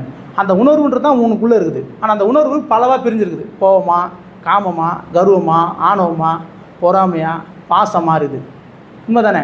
ஆனால் அது அன்பாக மட்டும்தான் இல்லை. இங்கே யார்கிட்டையும் அன்பாக இருந்தால் தான் அது பேர் அறிவு. அன்பு இல்லாத வரைக்கும் இது எல்லாமே வெவ்வேறு தான். ஆனால் அந்த அன்பு உள்ளே வந்துச்சுன்னா நீங்கள் இந்த சொன்ன இத்தனை பொருளுமே ஒரே பொருளை தான் மாற்றாடியும். இது ஒரே பொருளாக மாறிச்சுன்னா ஐயா சொன்ன சிரசு உச்சி, சிவலிங்க வடிவம், அது அங்கே தான் இருக்குது சிரசு உச்சியில். ஏன்னா ஒரு பொருள் நுட்பமாக அது எங்கே போகணுமோ அந்த வழியை நோக்கி தான் பயணம் பண்ண முடியாது, வேறு எங்கேயும் போக முடியாது. அந்த நுட்பமாகி தான் எனக்கு சிரசு உச்சிக்குள்ளே நடக்கிற நிகழ்வு எனக்கு தெரியும். இப்போ சிவலிங்க வடிவன்றது ஒரே விஷயம் தான். ஒரு ருப்புக்கல்லில் போட்டு மாவாட்டுறீங்களா, ருப்புக்கல் இது, அதில் மாவாட்டி சிவலிங்கம் அது 2 ஒன்று தான், வேறு ஒன்றுமே கிடையாது கான்செப்ட். அதில் நீங்கள் அது ரொம்ப ப்ராடாக பார்க்குறீங்க. எனக்கு இதெல்லாம் எதுவுமே படிக்கிறது எதுவுமே தெரியாது, எனக்கு சிம்பிளாக புரியுது. ஒரு ருப்புக்கல்ல அரிசியை போட்டு நீங்கள் மாவாட்டினீங்கன்னா அந்த அரிசி ஒரு பதத்துக்கு பிரியும். அந்த அரிசியே ஒரு நீங்கள் போட்ட அரிசியில் ஒரு சில துகள் இருக்கவே இருக்காது, காற்றச்சா பறந்தே போயிடும். ஏன்னா அது அணுவாக மாறிடும். ஒரு சில துகள் கீழே வந்து எறும்புக்கு உணவாக மாறிடும். உங்களுக்கு தோசை சுட்டு தோசையாக மாறி போயினே இருக்கும். இந்த நிகழ்வு தான் இந்த இயற்கை முழுவதுமும் நடக்குது. ஏன்னா இதுக்கு பேர் விளையாட்டு தான். இந்த விளையாட்டில் மாட்டி உள்ளகரனுக்கு ஒரு அறிவு, கொஞ்சம் மேலே கரனுக்கு ஒரு மரம் அரைச்சல், கொஞ்சம் மேலே கரனுக்கு ஒரு மரம் அரைச்சல், இதுதான் நடந்துக்குது. வேறு ஒன்றும் நடக்கலை இங்கே. புரியுது நான் சொல்கிறது? ஆனால் நீ விளையாடணும்னு ஆசைப்படுற, நீ உள்ளே போய் போயிட. நீ விளையாடக்கூடாதுன்னு ஆசைப்பட்டால் நீ வெளியே வந்துடலாம். இப்போ நான் அதுக்குள்ளே இருந்து இப்போ நம்ம எல்லாரும் விளையாடுறோம். இந்த விளையாட்டை நம்ம வந்து எப்படி விளையாடுறோம்னு கேட்டோம்னா ஏற்றத்தாலோடு விளையாடுறோம். இப்போ நம்ம விளையாட்டோட பாருங்களேன், விளையாட்டோட விதிக்க முடியாத ஒரு ரூல் ஒன்று இருக்குது. ஒருத்தன் ஜெயிக்கணும், ஒருத்தன் தோக்கணும். இது தப்பா ரைட்டா சொல்லுங்க பார்ப்போம். ஜெயிக்கிறது தோக்கிறது, நீ யாருக்கிட்ட ஜெயிக்க போகிற, நீ யார்கிட்ட தோக்க போகிற? நான் தெரியாமல் நான் கேட்குறேன். இது ஏன் அது இங்கே புரியல. இப்போ என்னன்னா, இப்போ நாங்கள் ஃப்ரெண்ட்ஸு சின்னதில் இருப்போம். சின்னதில் பார்த்தீங்கன்னா மையாந்து வெளியே நீங்கள் ஒரு 10 பேர் ஜாலியாக பேசியிருப்போம். திடீர்னு ஒருத்தர் சொல்லுவான் விளையாட போகலாமான்னு கேட்பான். சரிடா விளையாட போகலான்னு. விளையாட போனோன்னே 10 பேர் இருப்போம், 2ஆக பிரியும். அப்படி இந்த பக்கம் 5 பேர், அந்த பக்கம் 5 பேர் கிரவுண்டில் விளையாட போயிடுவோம். விளையாட்டு முடிச்சுட்டு வெளியே வரும்போது பார்த்தீங்கன்னா 5 பேர் ஜெயிச்சிருவோம், 5 பேர் தோற்றுருவோம். தோற்றது யார்கிட்ட தோத்தான்? நாங்கள் 5 பேருமே 10 பேருமே ஃப்ரெண்ட்ஸு தான். ஆனால் அந்த விளையாட்டுன்னு உள்ள ஒன்று வந்தது பார்த்தீங்களா, அங்கே தான் வெற்றி உருவாக்கிச்சு. அது அந்த விளையாட்டு உங்களுக்கு தேவையில்லை, அது ஏன் நீ பிடிச்சிருக்கிற கையில்? இப்போ அதுதான் மாயன்றது. அதுதான் உன்னோட உண்மையை மறைக்கிறது. நீ விளையாடணும்னு உள்ளே போன உடனே ஆட்டோமேட்டிக்காக அந்த 5 பேரில் 10 பேர் 5 பேர் தோற்றுருவோம், 5 பேர் ஜெயிப்பான். ஆனால் அந்த 5 பேர் அது புரிய நம்ம என்ன சொன்ன விளையாட்டு தானே, விளையாட்டில் என்ன இருக்குது? ஆனால் விளையாட்டில் வெற்றி தோல்வி வந்ததா? ஒருத்தன் கஷ்டப்பட்டு தான் நீ ஜெயிச்ச, அவனையும் சந்தோஷமாக வச்சு நீயும் சந்தோஷமாக தான் தானே வெற்றி. அந்த 5 பேர் ஆக மொத்தத்தில் ஒரு அந்த பொருள் உள்ளுக்குள்ளே தான் இருக்குது, வெளியே எங்கேயுமே இல்லை. உண்மை தானே? அந்த 10 பேரில் 2ஆக பிரிஞ்சவன் வந்துச்சு பாரு, அப்போ தான் ஏற்றத்தாழ்வு ஸ்டார்ட் ஆயிடுச்சு. அப்பயே புரிஞ்சு போச்சு நீ தோக்க போகிற, ஒருத்தர் ஜெயிக்க போகிற நேரத்தில். ஏன்னா ஒன்றா இல்லை, ஒன்று விட்டு பிரிஞ்சுட்டேன். பிரிஞ்சு ஆச்சு, ஒரு வேற்றுமை உருவாயே ஆகணுங்க. நீ மேலேயா நான் கீழேன்னு பார்த்தே ஆகணும். அதுக்கு தான் நம்ம வைக்கிறது பேர் விளையாட்டு. அந்த விளையாட்டில் நடக்கிற நிகழ்வு அந்த 5 பேர் ஒருத்தன் தோப்பா, ஒரு 5 பேர் ஜெயிப்பான். ஆனால் இந்த 5 பேர் ஜெயிச்சவனுக்கு தெரியாது, அவன் தோற்றுருக்கிறான், அவன் கஷ்டப்படுறான், நான் சந்தோஷப்படுறேன். அவனை துக்கமாயிட்டால, அப்போ துக்கத்தின் வெளிப்பாடு நம்ம சந்தோஷமாக இருக்குது. அவனும் தோற்றனால சந்தோஷப்படலையே, சந்தோஷப்பட்டு நீ சந்தோஷம் செஞ்சால் ஓகே தான். அப்போ அந்த வெளிப்பாடு எப்படி உருவாச்சுன்னா, அவன் தோற்றதுனால தான் உங்ககிட்ட மகிழ்ச்சியாக வந்திருக்குது, இல்லைனா மகிழ்ச்சி வர வாய்ப்பே இல்லை. உண்மைதான். இப்போ அந்த சிம்பிளாக நடந்த ஒரு விளையாட்டு இன்றைக்கி அதுக்குள்ளே பணம்னு ஒரு விஷயம் உள்ளே பூந்தாச்சு. பணம்னு உள்ளே பூந்து இப்போ அது ஒரு பிஸ்னஸ் ஆகி, அது ஒரு கேம் ஆகி, உன்னோட வாழ்க்கையை சுத்தமாக மாறிக்கிற அளவுக்கு அது நீ விளையாட வந்தவன் தான். நீ ஒரு விளையாட்டை உருவாக்கிட்ட, அதுக்குள்ளே விளையாட்டு போய் நிற்கிறீங்க, நீங்கள் யாருக்கும் தெரியாது. அது என்ன உன்னை தான் சாப்பிட்டுக்கிறீங்க, உன்னையே காயப்படுத்திற, உன்னையே சந்தோஷப்படுத்தி, இதே தான் நடந்துருக்கிறத தவிர்த்து வேறு ஒன்றுமே நடக்கலை. இது இப்படியே நடந்துட்டு போகிறது எந்த தீர்வும் கிடைக்க வாய்ப்பு இல்லை. இப்போ நீங்கள் இப்போயே நீங்கள் நான் இறைவனை தேடுவேன், இறைவன் அடைவன் நீங்கள் ஓடினீங்கன்னா திருப்பி இது இப்படியே தான் போகும். ஏன்னா நீங்கள் எதுவும் அடையிறதுக்கோ தெரிஞ்சுக்கிறதுக்கோ வரல, நீங்கள்லாம் அதுவாக தான் இருக்கிறீங்க, அது எந்த சந்தேகமும் வேண்டாம். ஆனால் இங்கே ஒரு அந்த ஏற்றத்தாழ்வு மாறணும், நல்லது கெட்டது ஒன்று இல்லைன்னு தெரியணும். ரெண்டாவது பார்த்தீங்கன்னா இங்கே இருக்கப்பட்டம் இல்லாத பட்டம்னு ஒரு சூழல் உருவாகும். அது உருவாகணும்னா இந்த உலகம் முழுவதும் கருணைன்ற ஒரு செயல் போலப்பட்டால் மட்டும்தான் அது மாற்றம் வரும், இல்லைன்னா மாற்றம் வர்றது கஷ்டம்தான். இங்கே எந்த விதத்திலும் சொல்லக்கூடாது அந்த ஏற்றத்தாழ்வு. நீ உணவு கொடுக்கறதுல மட்டும் கிடையாது ஜீவகாரண்யம். ஒரு சொல் பேசணும், அந்த சொல் அவர் மனசை எவ்வளோ காயப்படுத்துன்னு புரியணும். அந்த அளவில் இருக்கணும் நம்ம ஜீவகாரண்யம். ரொம்ப நுட்பமாக நம்ம எல்லாத்தையும் நோட் பண்ணணும். ஏன்னா எல்லாமே சேர்ந்து நீ ஆனதுக்கப்புறம் எந்த விதத்தில் அவன் காயப்படும் அந்த வார்த்தை நீ சொல்லாமல் இருக்கிறதா ஜீவகாரத்தின் உச்சம். உண்மை தானே? இங்கே ஒரு விஷயம் இருக்குது, நல்லது செஞ்சால் நல்லது நடக்கும், கெட்டது செஞ்சால் கெட்டது நடக்கும். இது எப்போத்தி ஏற்பட்ட நிகழ்வுனா கிட்டத்தட்ட 2000 வருஷமாக அந்த வார்த்தை வருது. நம்ம இதுக்கு ஒரு எதிர்கமெண்ட்டே நம்ம எதிர்க்கு கொடுக்கவே இல்லை. உண்மையா இல்லையா? ஒருத்தர் கூட கொடுக்கல. ஆனால் கிடையாது இந்த கமெண்ட் சரின்றோம். இது எப்படி நீ சரின்னு சொல்லி எனக்கு தெரியவே இல்லை. நீ கமெண்ட்டே கொடுக்கல, நீ எப்படி சரின்ற? அவங்க சொன்னது ஏற்றுக்கிற. இப்போ உனக்கு அறிவே இல்லையா? இங்கே இருக்க நம்ம யாருக்கு அறிவே இல்லையா? நம்மள மனுஷன் தானே அந்த பூமியில். இப்போ நீங்கள் சொல்கிற ஏற்கனவே சொல்லி எல்லா விதமான நானே மனுஷன் தானே இருந்தாங்க. ஆனால் அவங்க நம்ம சொல்லிட்டு அவங்க பிறக்கும்போது இப்படி பிறந்தாங்க, அவங்க அப்படி பிறந்தாங்கன்னு. இப்போ நான் பிறக்கும்போது நார்மலாக தான் பிறந்தேன், எந்த எதுவுமே தான் பிறந்திருக்கிறேன். எல்லா உயிரும் அச்சு தான் கொண்டு இருக்கிறேன், மாமிசம் சாப்பிட்டுருக்கிறேன், ட்ரிங்க்ஸ் பண்ணி எல்லாம் தானே பண்ணியிருக்கிறேன். இப்போ எல்லாமே பண்ண என்கிட்ட எப்படி இவ்வளோ அறிவு வருது? நான் தெரியாமல் நான் கேட்குறேன். அப்போ இது எல்லாருக்கும் பொதுவும் தானே கன்ஃபார்ம் ஆகிடுதில்ல? எப்படியாப்பட்டவங்க இந்த அறிவு கிடைக்குன்றத கருணைன்ற செயல் கன்ஃபார்ம் பண்ணிடுச்சு. அப்போ நீங்கள் ஏற்றத்தெல்லாம் எல்லாரும் அந்த செயலை செஞ்சு அனுபவத்தை பெற முடியுன்றது உண்மைதான். உண்மை தானே? இல்லைன்னா சந்தேகம் இருக்குதா? இப்போ இதை தான் வல்லாறு போட்டிருப்பார், நான் நாயினும் கடையேன் ஈனும் இழிந்து நாயினும் மல்லி அருப்பெருஞ்சோதின்னு ஒரு போட்டாரா இல்லையா? இப்போ அந்த வாசகத்துக்கு ஒரு முன்னுதாரணமாக இப்போ நாங்களே இருக்கிற மாதிரி சூழல் உருவாகும். இப்போ நம்ம அந்த செயலை நம்ம செஞ்சதுனால ஏற்படுற ஒரு பெரிய மாற்றம் தான். அப்போ அந்த கருணைக்குள்ளே ஒரு பெரிய வலிமை இருக்குது. அந்த கருணையை நம்ம உள்ளே வந்துச்சுன்னா நம்மக்கிட்ட அறிவு, இது வரைக்கும் இயற்கையிலே எது பெரிய அறிவுன்றமோ அந்த பெரிய அறிவு இப்போது எக்ஸ்ட்ரா மிஸ் பண்ணுது. நீங்கள் அன்றைக்கி வள்ளலாருன்னு சொன்னீங்க, இன்றைக்கி அது கருணைன்னு சொல்லுது. அவரும் அன்றைக்கி அது கருணை தான் சொல்லிட்டு நான் எல்லா உடம்புக்குள்ளேயும் புகுந்து கொள்ளணும். இப்போ எல்லா உடம்புக்குள்ளேயும் புகுந்து அந்த கருணையான செயலை வெளியே கொடுங்க. ஆனால் அந்த கருணையான செயலுக்கு செய்யும்போது பார்த்தீங்கன்னா யாரையும் கெட்டவன் நல்லவன் முதல் சொல்லக்கூடாது. ஏற்றத்தாழ்வு ஒன்று இல்லைன்ற அறிவு உங்ககிட்ட இருக்கணும். நீ எவ்வளோ சிறந்தவனாக இருந்தாலும் அவனும் சிறந்தவன்ற அறிவு உங்ககிட்ட வந்துடும். ஏன்னா நம்ம யார் ஒருத்தரையும் நம்ம குறை சொல்லி நீ அந்த கருணைக்குள்ளே போக முடியாது. எல்லாத்துக்குள்ளேயும் எதுவுமே இல்லைன்றது ஒன்று ஒன்றா நீ பின் பண்ணி தான் அந்த தன்மைக்குள்ளே உள்ளே போக முடியும். ஏன்னா எல்லாமா இருக்கிறது நீ தான். அப்போ நீ ஒன்று குறைன்னு சொன்னால் அது இன்னும் குறைன்னு சொல்கிறேன்னு அர்த்தம். உன்னை குறையானதுக்கப்புறம் நீ முழுமையை போய் எட்டு வேணால் முடியாது.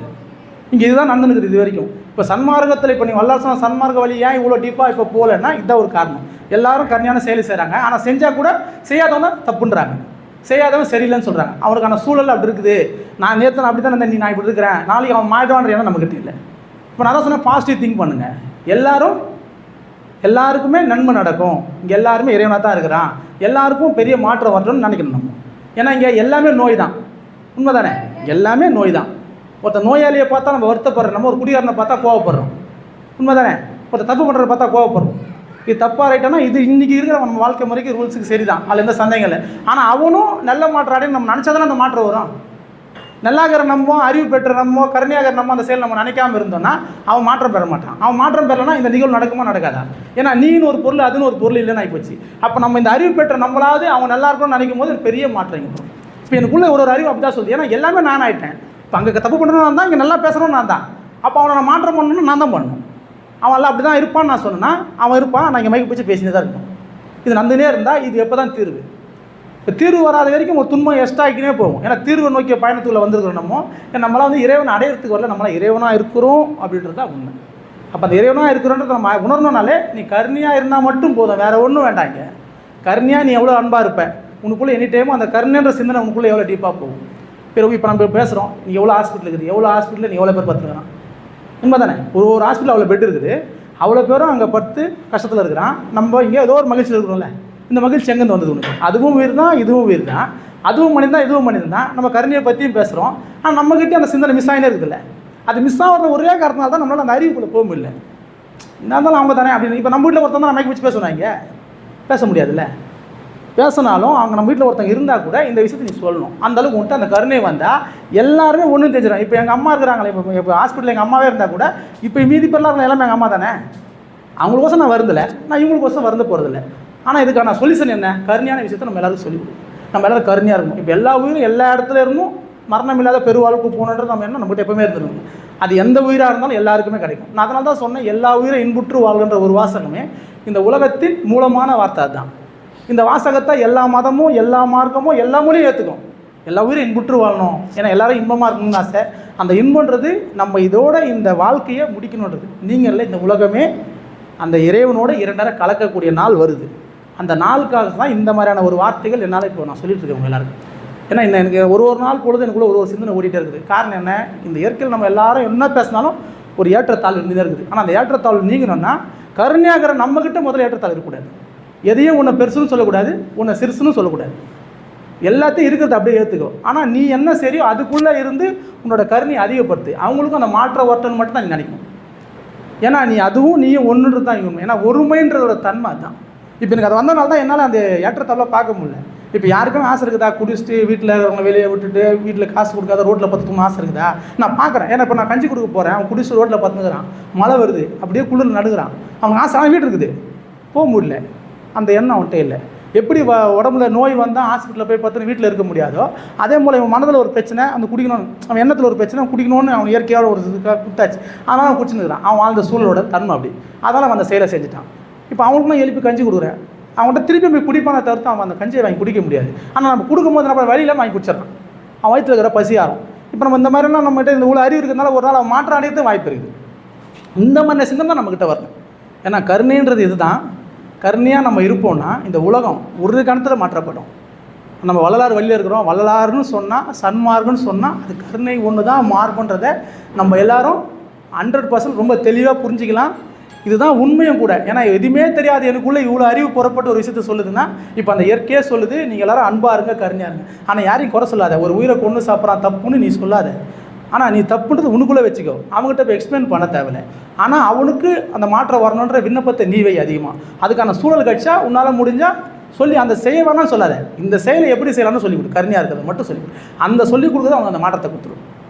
ஏன்னா இதுதான் நம்ம செய்யணும். ஏன்னா நம்ம எதுலேயுமே நம்ம ஒன்று பெருசுன்னு சொல்லவே கூடாது. அப்படி சொல்லும் போது அங்கே இப்போ இங்கே 2 பேர் பேசும்போது எனக்குள்ளே அந்த ஏற்றத்தால் போயினே இருக்குது. இப்படி சொல்கிறாரு ஐயா, இப்படி சொல்கிறாரு. ஏன்னா இப்போ நான் இங்கே சென்டராக உட்காந்துக்கிறேன், 2 பேர் இந்த பக்கம் அந்த பக்கம் வச்சுட்டு என்னை பேசுகிறாங்களா, இப்போ எனக்கு உள்ள தோணினே இருக்குது. ஏன்னா இந்த எண்ணமே அதில் வரக்கூடாது. ஏன்னா அதுவே ஒன்று திருப்பி பல இடத்துக்கு கொண்டு போவோமே எனக்கு தெரியுது. நான் அதனால தான் சொல்கிறேன். இப்போ நான் ஐயா சொன்ன எல்லாரோட வள்ளலார் சிறந்தவர்னு சொல்லிட்டாரு. இது சொன்ன உடனே இங்கே நிறைய பேருக்கு எல்லா ஞானியும் பிடிக்குமா பிடிக்காதா? அப்போ அவர் எங்கள் ஞானி சிறந்தில்லைன்னு கேட்பான். நான் என்ன பதில் சொல்கிறேன்? ஏன்னா ஒரு சூழலுக்கு ஏற்றால் போல் ஒரு ஞானி தோன்றி ஒரு விஷயத்தை சொல்லிட்டு போயிட்டாங்க. அது தவறுனா அதை பற்றி நம்ம பேசுகிறதே இன்றைக்கி கேட்டால் நான் தவறு. ஏன்னா அதில் இருக்கிற ஒரு ஞானி ஒரு விஷயத்தை எழுதினாரா, அதில் இருக்கிற நல்ல சார்த்தை மட்டும் நீ எடுத்துக்கோ. இன்றைக்கி நீ தான் இருக்கிற ஞானி மாதிரி. நீ அதிலேருந்து என்னத்தை புரிஞ்சு ஒரு விஷயத்தை எக்ஸ்பிளைன் பண்ண முடியுமா நீ பண்ணு. ஏன்னா இன்றைக்கி சூழல் நீ தான் வாழ்கிற. உண்மை தானே? இப்போ இந்த சூழலில் வாழும்போது இங்கே எவ்வளோ கடினம் இருக்குது, எப்படி செஞ்சால் எப்படி மாற்றணும் நீ கொஞ்சம் டியூன் பண்ண முடிஞ்சிடும். அதுக்கு அந்த வழியும் கொடுத்துருவோம். கருணையாக இருந்து பாரு. இருந்துட்டு இந்த நூலில் ஒரு சார்த்தை மட்டும் எடுத்துட்டு நீ அதை ஆய்வு பண்ண ஆரம்பிச்சிட்டேன்னா ஆட்டோமேட்டிக்காக இன்னும் நல்ல தெளிவான தன்மை புரிஞ்சிடும். ஆனால் நீ ஒன்று ஏற்றத்தாலும் நம்ம சொல்கிற மாதிரி சொல்லக்கூடாது. இங்கே யாரையுமே மொழியாக இருக்கட்டும், அது மதமாக இருக்கட்டும், இல்லை மார்க்கமாக இருக்கட்டும், இல்லை ஞானிகளாகட்டும், எந்த ஞானியுமே நம்ம குறை சொல்லக்கூட இடத்துல நம்ம இல்லை. ஏன்னா அந்த குறைன்னு சொன்னால் அந்த ஞானியை நோக்கிய பேர் பல பயணத்தில் நம்ம நிறைய பேர் இருக்கிறான் ஒரு ஞானி நோக்கி. உண்மை தானே? ஒரு மார்க்கத்தை நோக்கிக்கிறான். ஆனால் இது எல்லாமே சரியானா அந்தந்த சூழலுக்கு அதாவது ஏற்பட்டது சரி. ஆனால் இன்றைக்கி சரின்றது ஒரே செயல் கருணையாக இருக்கிறது மட்டும்தான். ஆனால் கருணை தான் சரின்னா யாருமே இல்லைன்னு ஒருத்தர் சொல்ல முடியாது. உண்மை தானே? இது இல்லைன்னு எந்த மார்க்கமும் சொல்லாது, எந்த மதமும் சொல்லாது, எந்த யோகமும் சொல்லாது. ஆமாம் தான் சொல்லி ஆகணும். ஏன்னா இதுதான் உண்மைன்னு எல்லாருக்கும் தெரியும். ஆனால் இதுக்குள்ளே போகிற வழி தான் இங்கே யாருக்கும் தெரியல. இப்போ அந்த வழியை மட்டும் நம்ம கண்டுபிடிச்சி இப்போ அந்த வழி தான் இப்போ நான் கொடுத்துன்னு வரேன். நான் தான் எல்லாரும் என்னை கூப்பிட்டு பேச சொன்னால் நான் கருணையை பற்றி நிறைய எக்ஸ்பிளைன் பண்ணுறேன். அது செஞ்சு அந்த உடலில் என்ன மாற்றம் நடக்கும், நம்ம அறிவில் என்ன மாற்றம் வரும், இந்த உலகத்தில் என்ன மாற்றம் வரும், நீ எப்படி இருக்கிற, நீ தான் அனைத்துமாகன்ற அறிவு நீ இப்போயே புரிஞ்சிக்கலாம் இருக்கிற இடத்துலையே. இது நம்ம பெருசாக எதுவும் பண்ண தேவையில்ல. நம்ம ஒன்றுமே இல்லை. நம்ம எல்லாரும் இந்த செயலை செய்ய முடியல கூட பாவனையாக கற்பனையாவது எல்லாரும் நல்லா இருக்குன்ற எண்ணத்தை உங்கள்கிட்ட விதைச்சாலே போதுமானது தான், வேறு ஒன்றுமே வேண்டாம். அந்த செயலை நீ செஞ்சுட்டே இருந்தாலே உங்களுக்கு பெரிய மாற்றம் வந்துடும். ஏன்னா இங்கே எந்த அளவுக்கு அதை ஃப்ரீ பண்ணி ஈஸியாக கொடுக்க முடியுமோ கொடுத்தே ஆகணுன்றது கட்டாயம். இப்போ நம்ம திருப்பியும் பெரிய பெரிய காம்ப்ளிகேட் பண்ணோன்னா இது முடியாதுன்றதுக்கு தான் போய் நிற்கும். இப்போ இன்றைக்கே பாருங்கள், அதீத மாமிச கடைகள் அதிக உணவு கடைகள் உருவாயிடுச்சு. இப்போ இவ்வளோ உருவாகுது, விஷயம் கம்மியாகணும் உருவாகுது. இப்போ அதிகமாகிறதுக்கு காரணம் என்ன? எந்த ஒரு பொருள் அதிகமாகுதோ அது ஒரு நாள் சடனாக நிற்குன்றது தான் உண்மை தானே? தெரியல, செயல் அதிகமாகுது. இப்போ தெரிய ஒரு நாள் வருது, தெரியும் போது எல்லோரும் சடனாக நிறுத்துவாங்க. அதை நிறுத்துறதுக்கு சூழல் உருவாகுது. ஆனால் அதுக்கு நம்ம கருணையாகிற நம்ம எல்லாரும் நல்லா இருக்குன்ற எண்ணம் மட்டும் தான் நம்மக்கிட்ட இருக்கணும். அந்த எண்ணத்தில் நம்ம துளியால் கூட நழுவக்கூடாது. எதுலேயும் நீ நான் தான் பெரியதுன்ற எண்ணமும் நம்மக்கிட்ட வரக்கூடாது. இந்த மார்க்கம் தான் சிறந்ததுன்னு எண்ணமும் வரக்கூடாது. எல்லா மார்க்கமும் சிறந்ததான் நீ சொல்லி ஆகணும். எல்லா ஞானியும் சிறந்தவங்க தான், எந்த மாற்றம் கிடையாது. ஆனால் நீ சிறந்ததுன்னு சொல்கிற ஞானியெல்லாம் சொல்ல, நான் கருணையை தான் சொல்கிறேன். கருணைன்னு சொன்னால் அது பொது, அது எதுக்கு உருவமே இல்லாது. அது ஒளின்னு சொன்னால் உருவங்குது, கருணைக்கு உருவம் இருக்குதா? கருணால் கண்டுபிடிக்க முடியுமா? யாருனாலையும் முடியாது. ஏன்னா அதுதான் வெளியே தெரியாது. வெளியே தெரியல என்னால் கலக்க முடியாது எதையும் போட்டதில். அதனால தான் கருணை ஒன்று நீ சாதனமாக எடுத்துக்கோ. கருணை ஒன்று செஞ்சால் இந்த உலக உயிர்கள் எல்லாமே சுகுச்சமான தன்மை. நம்ம மனிதன் ஒன்று தான் மாற்ற வேண்டிய ஒரே ஆள். கருணை ஒன்றுக்குள்ளே வந்துச்சுன்னா இந்த ஏற்றத்தாழ்வு நீங்கிடும். ஒரே சமமான நிலைக்கு போய்டும். ஒரே சமமான நிலைக்கு போனால் என்ன ஆகும்? உங்களுக்கு எல்லோரும் யோசனை பண்ணக்கூடிய சூழல், ஃப்ரீயாக ரிலாக்ஸன். இப்போ எல்லோரும் கேட்டால் வேலை இருக்குதுங்க, வேலை ஓடுறீங்க, ஏன் வர்றோம்? காரணம் என்ன? நம்மகிட்ட பொருள் இல்லை, தங்கிறதுக்கு இடம் இல்லை, இவ்வளோ பிரச்சனை நம்மகிட்ட இருக்குது. வீட்டில் குடும்பம் இருக்குது, குழந்தை எல்லாத்தையும் நம்ம பார்க்கணும். ஆனால் எல்லாருக்கிட்ட நிறைய செல்வம் இருக்குது. இப்போ கணக்கெடுத்து பார்த்தீங்கன்னா செல்வம் மிகுதியாக தான் இருக்குது, உணவுப் பொருள் மிகுதியாக தான் இருக்குது. ஆனால் ஒரு சிலர் கையில் இருக்குது. காரணம் என்ன? அவங்களுக்கு அந்த அன்பு கருணை அவங்களுக்கு தெரியாதனால இந்த வேற்றுமை இருக்குது. இந்த கருணை அன்பு நம்மளால் எல்லாருக்கிட்டையும் போய் சேர்ந்துச்சுன்னா எப்படி? அவங்க யோசனை பண்ணி பாருங்க. இந்த உலக உயிர்கள் நம்ம மனிதன் எல்லாருமே நேரம் ஆகிட்டிங்கன்னா எல்லாருக்குள்ளேயும் நம்ம இந்த ஏற்றத்தாழ்வு இல்லாதன்ற தன்மை எல்லாருக்குள்ளேயும் வந்துச்சு. இப்போ இருக்கப்பட்டவன் இல்லாதப்பட்டவன் கொடுத்து சரி பண்ணிடுவான். பண்ணோன்னா பண்ண மாட்டேன்னா. அப்படி பண்ணுற சூழல் உருவாகணும்னா நம்ம கருணையாக இருந்தால் மட்டும் தான் சாத்தியப்படும். அப்படி கருணை உருவாகி நம்ம எல்லாரும் அந்த சூழலுக்குள்ள பொருள் செட்டிங் வந்துச்சுன்னா நீ இப்போயே சொல்லிடலாம், நான் அதுவாக தாங்கிறேன். உண்மை தானே? இதுக்கு நம்ம பெருசாக எதையும் போய் டஃப் பண்ணி எதையும் நீ கண்டுபிடிக்கணும்னு அவசியமே இல்லை. ஆனால் கருணையாக இருந்தால் தான் அந்த மாற்றம் வரும். அந்த கருணையை அவர் எதுக்கு வல்லார் கொடுத்தாருன்னா ஒரே காரணம் இதுதான். இந்த உலகம் ஏற்றத்தாழ்வில் போது அந்த ஏற்றத்தாழ்வு ஸ்டெடி ஆகணும்னா உங்கள்கிட்ட கருணைன்னு ஒன்று பொறுப்பட்டால் தான் அதில் கருணைக்குள்ளே ஒருமைன்னு ஒரு விஷயம் இருக்குது. நீயும் நான் ஒன்று ஆகிடும். நீங்கிட்ட இருக்குது, என்கிட்ட இல்லை, உனக்கு தெரியும். நீ கரெக்டாக எனக்கு அதை கொடுத்து சரி பண்ண பார்ப்பேன். நீ தான் இங்கே சரி பண்ணிக்கணும். உன்னை வேறு யாரும் இங்கே சரி பண்ணவே முடியாது. அது கருணையை கொண்டு நீ சரியாயிடு. பிறரை எப்படி சரி பண்ணலான்ற எண்ணத்தை நீ அதிகமாக வளர்த்துக்கோ. அதில் ஏற்றத்தாழ்வு இருக்குது தான் நீ கண்டுபிடிச்சினா இது இல்லை இப்படிலாம் சொல்லக்கூடாது. எவ்வளோக்கு எவ்வளோ இறங்கி போய் அவங்கள சரியாக சொல்லி கூப்பிட்டு வர முடியுமோ அந்த செயலை மட்டும் தான் நம்ம செய்யணும். ஏன்னா வேறு வழியும் இல்லை. அந்த எண்ணம் உங்கள்கிட்ட புறப்பட அதுக்கான அறிவும் உங்கள்கிட்ட இயற்கையாக வந்துடும். நீங்கள் ஒன்றும் அதை பெருசாக கண்டுபிடிக்க தேவையில்லை. இந்த எண்ணம் நான் எல்லாரையும் நான் சரியாக தான் பார்ப்பேன், எல்லாரையும் நான் ஒன்றா தான் பார்ப்பேன், யாரையும் ஏற்றத்தாழ்வில் நான் பார்ப்பேன்ற எண்ணம் நமக்குள்ளே வரும்போது உன்னோட அந்த சொன்ன ஒருமைன்ற தன்மை அது புலப்பட்டோன்னே மூலத்தோட அறிவு உங்கள்கிட்ட வரும். அது வந்தவுடனே இயற்கையாக யாரை எப்படி அணுகலாம், யாரை எப்படி பேசணும் எல்லாட்ட அறிவு அது கொஞ்சம் வந்துட்டால் போதும். இப்போ நீங்கள் இவ்வளோ நம்ம கூட்டம் வச்சுருக்கோம், நீங்கள் கிட்டத்தட்ட பார்த்தீங்கன்னா ஒரு 30-40 பேர் வந்துடும். நம்ம 20 பேர் 25 பேர் தான் இருக்கிறோம். யாரும் வரல. காரணம் என்ன? அவங்களுக்கு தெரியல, அதனால் வரல. உண்மை தானே? இந்த அளவுக்கு அவங்களுக்கு தெரிஞ்சிருந்துச்சுன்னா அவங்களும் எப்போயும் வந்திருப்பாங்க. ஆனால் அதுக்கான சூழல் இப்போ தான் வருது. இதுக்கப்புறம் வைக்கிற கூட்டத்திலலாம் நிறைய பேர் வந்து கலந்து இந்த கருணையான செயலை எப்படி செய்யலாம், எப்படி அதை அணுகலாம்னு கேட்குறதுக்கான வாய்ப்புகள் அதிகம். ஏன்னா எல்லாருக்குள்ளேயும் இங்கே வலி இருக்குது. அந்த வலி போகணுன்னு எண்ணங்குது. இங்கே எல்லாருக்கும் பாருங்கள், கடவுளாக வருமோ இல்லையா தேவையில்லை, இந்த இடம் கொஞ்சம் பீஸ்ஃபுல்லாக நல்லா இருக்கட்டும்மா, பயமாக இருக்குதுப்பா இந்த வாழ்க்கையை வாழ தோணுதில்லை. எப்போ மரணம் வரும்னு தெரில, எப்போ நோய் வரும்னு தெரில, எப்போ முதுமை வரும்னு தெரில, எனக்கு வீட்டில் எப்படி எவ்வளோ எண்ணம் போகுது. இந்த எண்ணம் சரியாகணும்னா நம்மளுக்குள்ளே கருணை போகிறதா அது சரியாகும். இப்போ எதை சரியாகுது, எதை சரி பண்ணுறது கருணை வந்துக்குது. கடவுள் அடைத்து கருணை கிடையாது. இங்கே இருக்கிற எல்லாரும் சரியாகிறதுக்கு தான் கருணை. அந்த எல்லாரும் சரியானா நீ கடவுள்ன்றது உனக்கே தெரிஞ்சிடும். உண்மை தானே? இது சரியில்லை இருந்தாலும் முடியல, பயமாக இருக்குது. என்ன பண்ணலாம், எது பண்ணலாம், நைட் ஆகிடுச்சு, இருட்டு ஆகிடுச்சு, எனக்கு சம்பாதிக்கணும், மாதமாக நான் வாடகை கொடுக்கணும், என் குடும்பத்தை பக்கத்தில் என் குழந்தைங்க, எவ்வளோ விஷயம் போகுது. இதுக்கெல்லாம் காரணம் என்ன? ஒரே விஷயம் தான். இங்கே ஏற்றத்தாழ்வு இருக்குது, நல்லது கெட்டதுன்னு ஒன்று இருக்குது. தீவிரவனு ஒருத்தங்கிறான், குடிக்கிறவனு ஒருத்தங்கிறான், நல்லவனு ஒருத்தங்கிறான். இந்த 3 பேர் உணர்த்த வாழ முடியுமா? முடியாது. அப்போ எல்லாரும் கருணைன்னு ஒரு செயலை செய்து எல்லாரும் நல்லவனாக இங்கே மாறிட்டோம்னா இந்த இடத்தோட தன்மை நீங்கள் எல்லோரும் சொல்லலாம், நம்ம எல்லோரும் ஞானி தான், நம்ம எல்லோரும் கடவுள் தான் ஈஸியாக சொல்லி இந்த வாழ்க்கையோட விஷயத்தை ஈஸியாக முடிச்சிக்கலாம். இல்லை இதுதான் ஏமா இருக்கும், இதில் போனால் சரி, அதில் போனால் சரியில்லை நீங்கள் சொல்லுவீங்கன்னா இது திருப்பி ரொட்டேஷனில் வருமே தவிர்த்து மாற்றத்தில் இருந்தாலும் யாரும் போக முடியாது. ஏன்னா அது போகவே கூடாதுன்னா வல்லாரு எல்லா உயிரும் இன்புற்று வாழணும்னு சொன்னார். மரணமில்லாத பெருவாழ்வு இங்கே அனைத்துமே வாழணும்னு சொன்னார். அப்போ அந்த மரணமில்லாத பெருவாழ்வு நம்ம நினைவில் இருக்கிறோம். ஆனால் அதை நம்ம புரிஞ்சிக்காமல் இருக்கிறோம். அதை புரிஞ்சிக்காமல் இருக்கிற சூழல் தான் இங்கே நந்தன் இருக்குது. இந்த ஏற்றத்தாழ்வு, இந்த நல்லது கெட்டது, இருக்கப்பட்ட இல்லாதப்பட்ட சூழல் போகிறதுனால நம்மளால் புரிஞ்சிக்க முடியல. இது மாறிச்சுன்னா நீ அந்த தன்மை எல்லாரும் புரிஞ்சிக்கலாம். இதுக்கு நீ வேறு எந்த ஒரு சூழ்நிலையும் யாரும் போக தேவையில்லை. கருணையாக இருப்பேன், அன்பாக இருப்பேன்னா போதும். அவங்களால முடிஞ்ச ஒத்த ஜீவகாரணத்தை அவங்களால என்னென்ன செய்யணும் அதை செஞ்சால் போதும்.